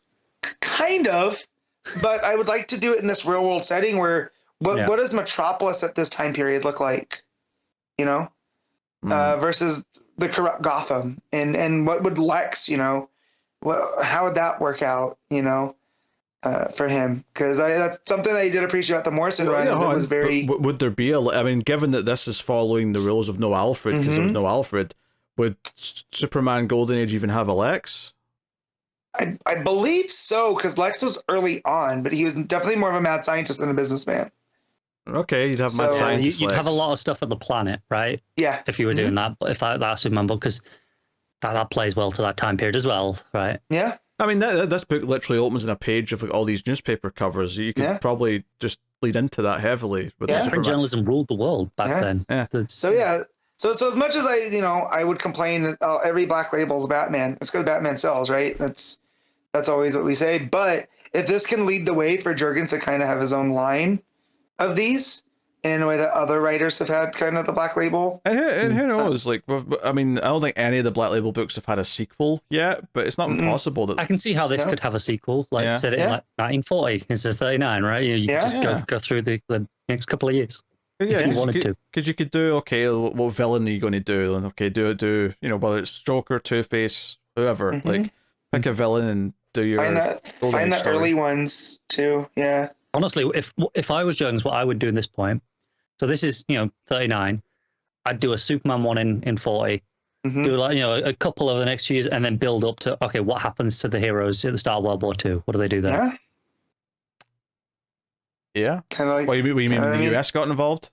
Yeah. Yeah, but I assume even before the US got involved, like, what do these superheroes feel like? Do they feel like they should be? Should we be going and intervening? Should we be but you said the next one in 40, then the next one, and then eventually starting World War II. Yeah. Well, World War II started in 39, is what I'm saying. But I mean when the US. Yeah. Okay, right. For you guys. Yeah. For us, it didn't start till 41. Yeah. That's what I'm on. You can build up and do a couple until you get to there. Oh yeah. Yeah. What was happening in Europe wasn't important, man. Nah. Not from the American perspective. Again. Back-to-back World War II champs, right here. Go watch Zone of Interest and be ashamed of your words and deeds. All right, I've got to watch that tonight. Calm down. here's the. I want to make clear to people listening and watching. I am being facetious. I understand. Well, Matt understands World War II was bad. Well, from not the just start. that. Not just that, but that it had started in 39 because of the appeasement and all of it. Yes, I understand the history, so I don't need the comments. Yeah. Yeah. No, this was good fun. I think obviously the art is excelling it to Yes. phenomenal degrees. I think it's pretty good writing, not the best, but pretty good. And then I think the art is just shooting it to the moon. Good enough, right? Yeah. Yeah. But yeah, I was, and even Perkins with this style, I was definitely getting Phillips vibes, and that might just be the pulpy nature of it all, because that's kind of I think it is stag. the closest he's looked to that, though, especially with the coloring. I think he's, like Pete, you mentioned the faces. I think he's finally getting there with the faces. Yep. Yeah. It was only a couple of years ago where you looked at it and he had some. The word I want to use to describe some of his faces was like empty. Like there was almost no face to it. It was lacking structure and features. Well, and I feel that's why I liked his Swamp Thing so much, right? Because he got to draw creatures. Yeah, more. you could just avoid the issue entirely. Yeah. So, because like that was been practicing. Yeah, that was the tough part about the Lois run, right? Was it was very heavily focused on Lois and her expressions, and it didn't always quite hit at his best. So, yeah, I feel like if you put Perkins now back on that book, it would probably be better. I think he could handle it better. But I think by then he wasn't ready for that book with his style as it was then. But it's more developed now. I think he probably could carry it now. Okay, just for curiosity, I got the wiki list up of all the Black Label books, and I just want I reckon it's at least 80% Batman. Yeah, well, they're kind of like reinserting things in that weren't really part of it. All right, well, we know which ones were and weren't. Right. And they had a rough start with your Superman Year One and your Batman Damned and that crap. First one though that shot to the moon, Harleen. So excellent. There was Batman Last Night on Earth, which again, this is a weird start because there was a bunch of things that wasn't as interesting. Like Azarello did a Birds of Prey there was that book. first wave that was not that great. Yeah. And then it died off. Like there was like, I remember it got to the point where you thought Black Label was dead, and then like a week later they announced like, here's a few more Black Label books. Oh my god, I forgot about that Birds of Prey book. Yeah, Joker, Harley, Criminal Sanity, Wonder Woman, Dead Earth, and then it was around. So we had Question Deaths of Vic Sage, which was good. Yeah. Three Jokers technically was a Black Label book, but let's not talk about that. Not good. We don't talk about that. No. There was that Hellblazer book, blah blah blah. Where it kind of I guess where it's stuff like the Tom King book started being considered Black Label, because I don't think they weren't published as Black Label originally. No, but they were kind of in retrospect. I think by the time Rorschach came out, it might have just been considered Black Label, but I don't think. Strange Adventures? No, the one before that. Strange Adventures. Darkseid is. Come on. Mr. Miracle. Thank you, Mr. Miracle. Mr. Miracle wasn't, but I think it was retroactively, like in the trades, maybe. Oh yeah, they're published as a Black Label trade now. Yeah, 100%. Yeah. But I don't think either of those two were originally Black Label. No. Yeah, but there's definitely a lot of like weird little ones that Batman One Dark Knight, that was a Jock one, which was pretty fun. Yeah. Obviously Atom and Target, Swamp Thing, Green Hell, Lemire in that. Dangerous Free. Yeah, Wonder Woman did the Historia. Yeah, City of Madness, obviously we mentioned. There's actually been a lot more than I thought, but a lot of them are kind of like. It's just stuff we don't think of, so like Robes, right? Like that, I don't think is. It's stuff either that it Black really Label. hits, or it just kind of we kind of just forget it exists. Oh, Batman the Imposter was good. That's another good Batman one. Well, good. Yeah, there's a bunch of good Batman ones. Technically, Nice House in the Lake's Black Label. Obviously, we just kind of think of that as like a separate thing, but yeah, because it was so just. Well, this is a Vertigo book that's left over, right? Yeah. No, it's interesting. Anyway, really good first issue. Connor, what are you giving the Batman First Night? I'll give it an 8, just about. Art dragging it up from the 7. All right, Matt. I'll give it an 8.5. Yeah, I'll go at an 8.5. I agree with that. All right, cool. So, one last thing, Patreon. Every month on Patreon, you can make myself or Connor read a book at one of the higher tiers. I'm a little bit late on this and the next one I need to do, just because I left them for this week, and then pushed one again to next week. But this is American Vampire Second Cycle, issue 5. And this one, part of the reasons why I only did one Patreon book this week was because this book took a lot longer to read than I was anticipating. And the reason for this is because maybe not half, but close to half of it is just like full pages of text, because it's like a journal, and like there's just pages of the journal to read like throughout it, and that took a long time to read versus what, because typically an issue of American Vampire, it takes me about 10 minutes to read. That's probably took twice as long. So, you know, I'm going to complain about that a little bit, because while I get what he's going for, and it's not like the story was bad, I always get a little bit miffed when I go to read a comic book and I end up reading like half of a real book instead. You know, it's like, because there's a pacing to a comic, right? And obviously some comics are paced a little bit slower, a little bit quicker, but there's a big difference from even a slower paced comic book, and then here's just pages and pages of text, and there's at least like 7 pages of it in this comic. Like it lulls you in with like maybe like 8 pages of traditional comic book, and then it starts inserting them, and it starts doing like 2 pages at a time, and there's not that much comic book art left for the rest of the issue. Yeah. And I think that just did kind of, it made this a bit more of a chore to get through in some ways. Not this would have been all of Snyder's books if Capullo hadn't threatened him. He's done a few like kind of prose issues before, right? In various things. I think he likes doing it occasionally. And the whole idea here is that there's this guy who works for the Vassals who's got this old journal about this mine out in the desert, in the Nevada desert, and he's going out to check on it. And then after it sets up that he goes out there and he gets some directions from this guy at a gas station, it starts going to pages of the journal, and it's basically just these 2 miners who, you know, as in like mining for materials, not children. Hey, it could have been both, let's be honest. Could have been. But basically, that's one of my favorite jokes in Galaxy Quest. Because they're minors. They do look like kids. No, so it's about these 2 guys who, you know, were hard up for money, were earning basically nothing, but they saw an ad in the paper for this mining company that were going to pay $1 a week, which at the time in like 1850 was very, very good. And they thought, oh, that can't be real. That's too good to be true. But one of the guys is convinced it's real because it's a British mining company and they treat their workers better. So they go to the desert. They go. It's basically them telling the story of how they were treated, what it was like to arrive. Describes the guy who helped them and greeted them there. The fact that the tents were all pristine, all that kind of thing. But ultimately, they keep hearing these weird noises from the big black tent at the end of the row, and that's where the foreman apparently lives with his wife who's pregnant. But basically, one of the guys starts getting creeped out and thinks there's something off about this place, especially the fact that they're digging this big hole in the desert, but there's no equipment to bring anything back up. It's just a hole. So they're digging this hole, and the one guy eventually wants to go and check and see if he can see anything at the boss's tent.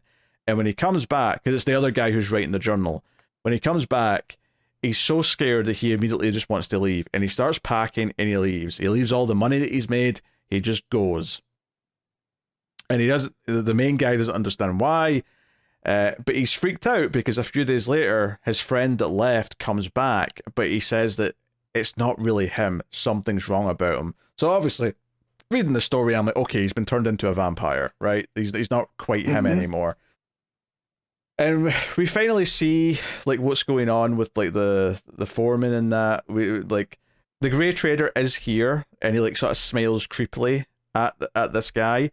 But we get this. Some of the journal has some like illustrations in it, and there's like an illustration of this woman who was said to be pregnant, but she's hanging like sort of upside down, and her arms and legs are tied, and her stomach is so big, it's like she's going to give birth to like a, I don't know, like some sort of big monster. Right? It's like the stomach's the size of like I don't know, like a giant beanbag or something like that.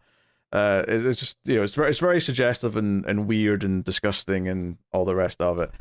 So, and then the issue kind of just amounts to this guy who's climbing down into the mines, and we get like little snippets of this and like the odd page here or there in between the journal. He gets down and he actually finds this guy who wrote the journal still alive, and it's like, how can that be? Probably because he's immortal. And there's a bunch of vampires down here that they've made, and the guy gets trapped. It turns out when he tries to climb back up his rope, the guy who gave him directions is actually at the top and shuts the Holy's dog shut, so he can't get out, and that's kind of it. And it's really just setting up that the Grey Trader was doing something, a century ago in the desert, digging for something, or maybe he's the thing that came up out the hole.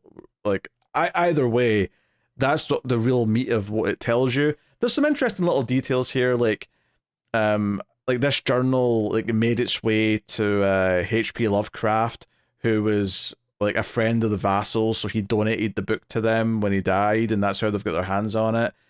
And like, okay, that's an interesting little bit of tying it into like a a famous creepy writer, but I have to admit, this is one of the all the issues so far in the second cycle have been so big and exciting, and it feels like we're building to something big. Grey Trader's been super creepy. We ended the last issue on a cliffhanger of what's his face, Skinner, having this bite mark saying that, hey, he might not be okay. Like, this bite mark from the Grey Trader might actually be slowly killing him or something. And this is effectively a fill-in issue that is, setting up a little bit of something that might be important later, but it doesn't really feel like... I feel like just saying he dug a hole in the desert in one bubble in a future issue will probably give you all you need to know about what happened in this. So it very much feels like a fill-in issue just to give Albuquerque an issue off before they get back to the rest of it. And sadly, sometimes he really nails it in American Vampire with these fill-in like 1 or 2 parters, because you can do a good little creepy story with the vampires.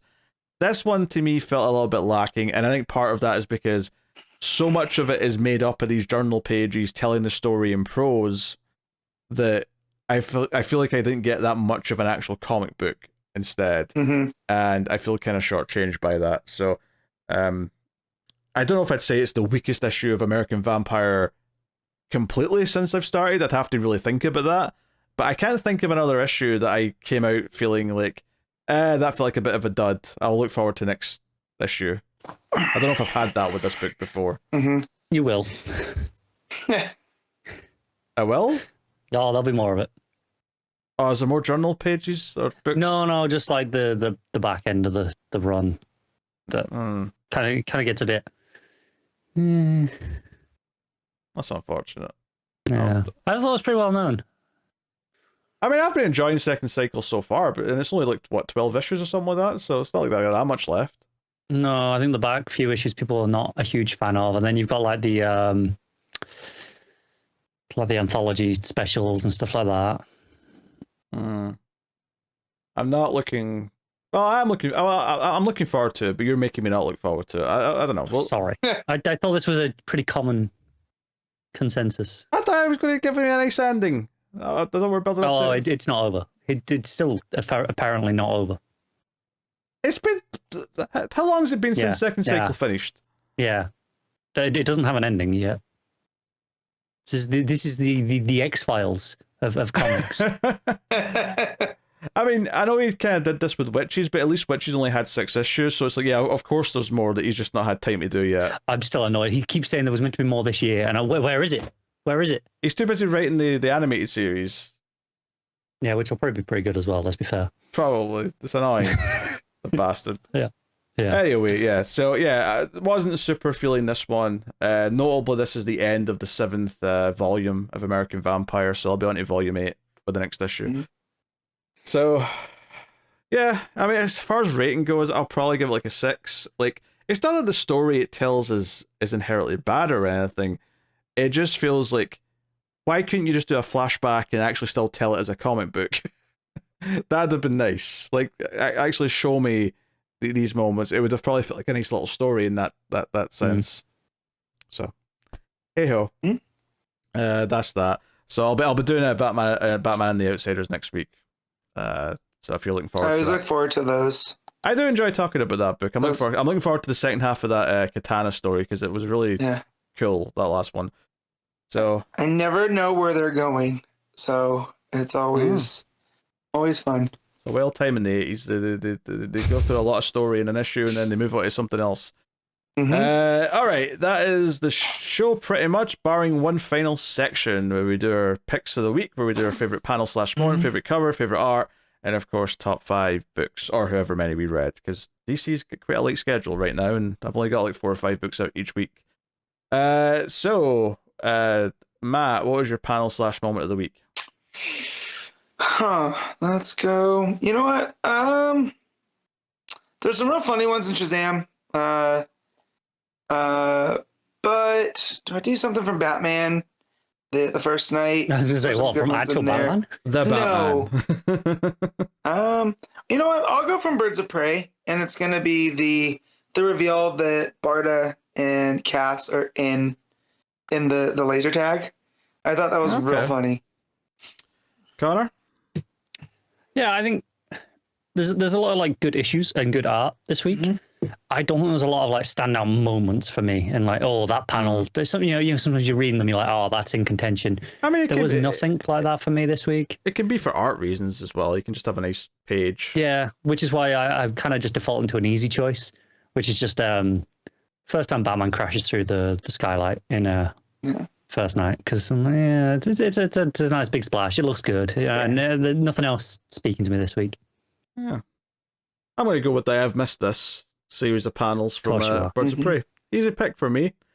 Yeah, nothing wrong with that. Cover of the week. There is a bunch of interesting ones. You know, that's a Sam Nee cover on Shazam. The main one looks pretty good as well. I really like the Women's History Month cover for Birds of Prey. I mean, Canary's hair is a little bit supermodel looking, but otherwise I think it looks really nice, and it kind of fits the tone of the art in the book as well. Which is cool. There's a really nice Matteo Scalera variant for Batman, where he's just on a sort of snowy rooftop. It's pretty simple stuff. Also a nice Stoko cover for Batman as well. Oh yeah, Stoko's always fun. I have to just go with my pick though, and there's a couple of good variants for it as well, but I have to go with the main cover for the Batman First Night. I just love that. You know, like the sort of silhouette, if you will, with all the art inside it and the negative space. I just think it fits the vibe that book's going for really well. So, Connor? Yeah, I like the ones you mentioned. I'll throw out the Women's History Month for Poison Ivy as well. It's another nice cover. I'm just gonna go with the Canary cover on Birds of Prey.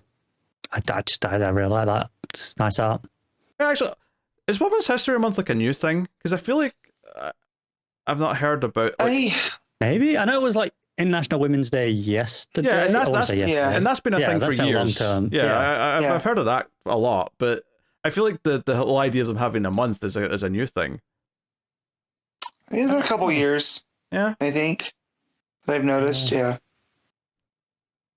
I don't know. It has a Wikipedia page, so let's see if they tell us when it first started. This is just interesting.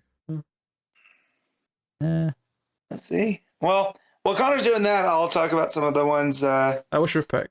I'm surprised that Connor didn't bring up the Tula Lote Poison Ivy. It's really stark. It's got her hair looking like fire. Looks like one of the psychedelic ones. And then also Pete mentioned that Shazam Somni one, which is pretty cool. Looks like he's on a giant robot. But mine's going to be from Batman First Night, but it is the 1 in 25 Jacob Phillips variant, which is very moody. It's got the vibe of the book. It's got Batman with maybe like a flashlight, and the front's all white, and then there's one of the grotesque zombie guys behind him, and everything's bathed in like purples and reds and blacks. It's kind of what the vibe of the book is. So that one's mine. Cool. I did check.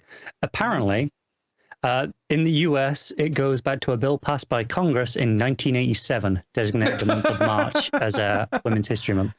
Great that it took nearly 40 years for us to start recognizing it, though. Yeah, but it's fine because DC have some covers now.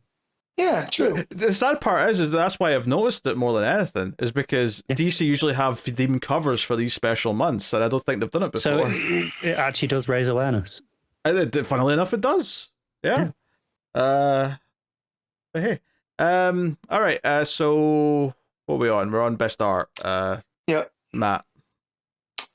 Okay, so there's really 3 books I want to spotlight. One is Ivy. I always want to talk about Takara.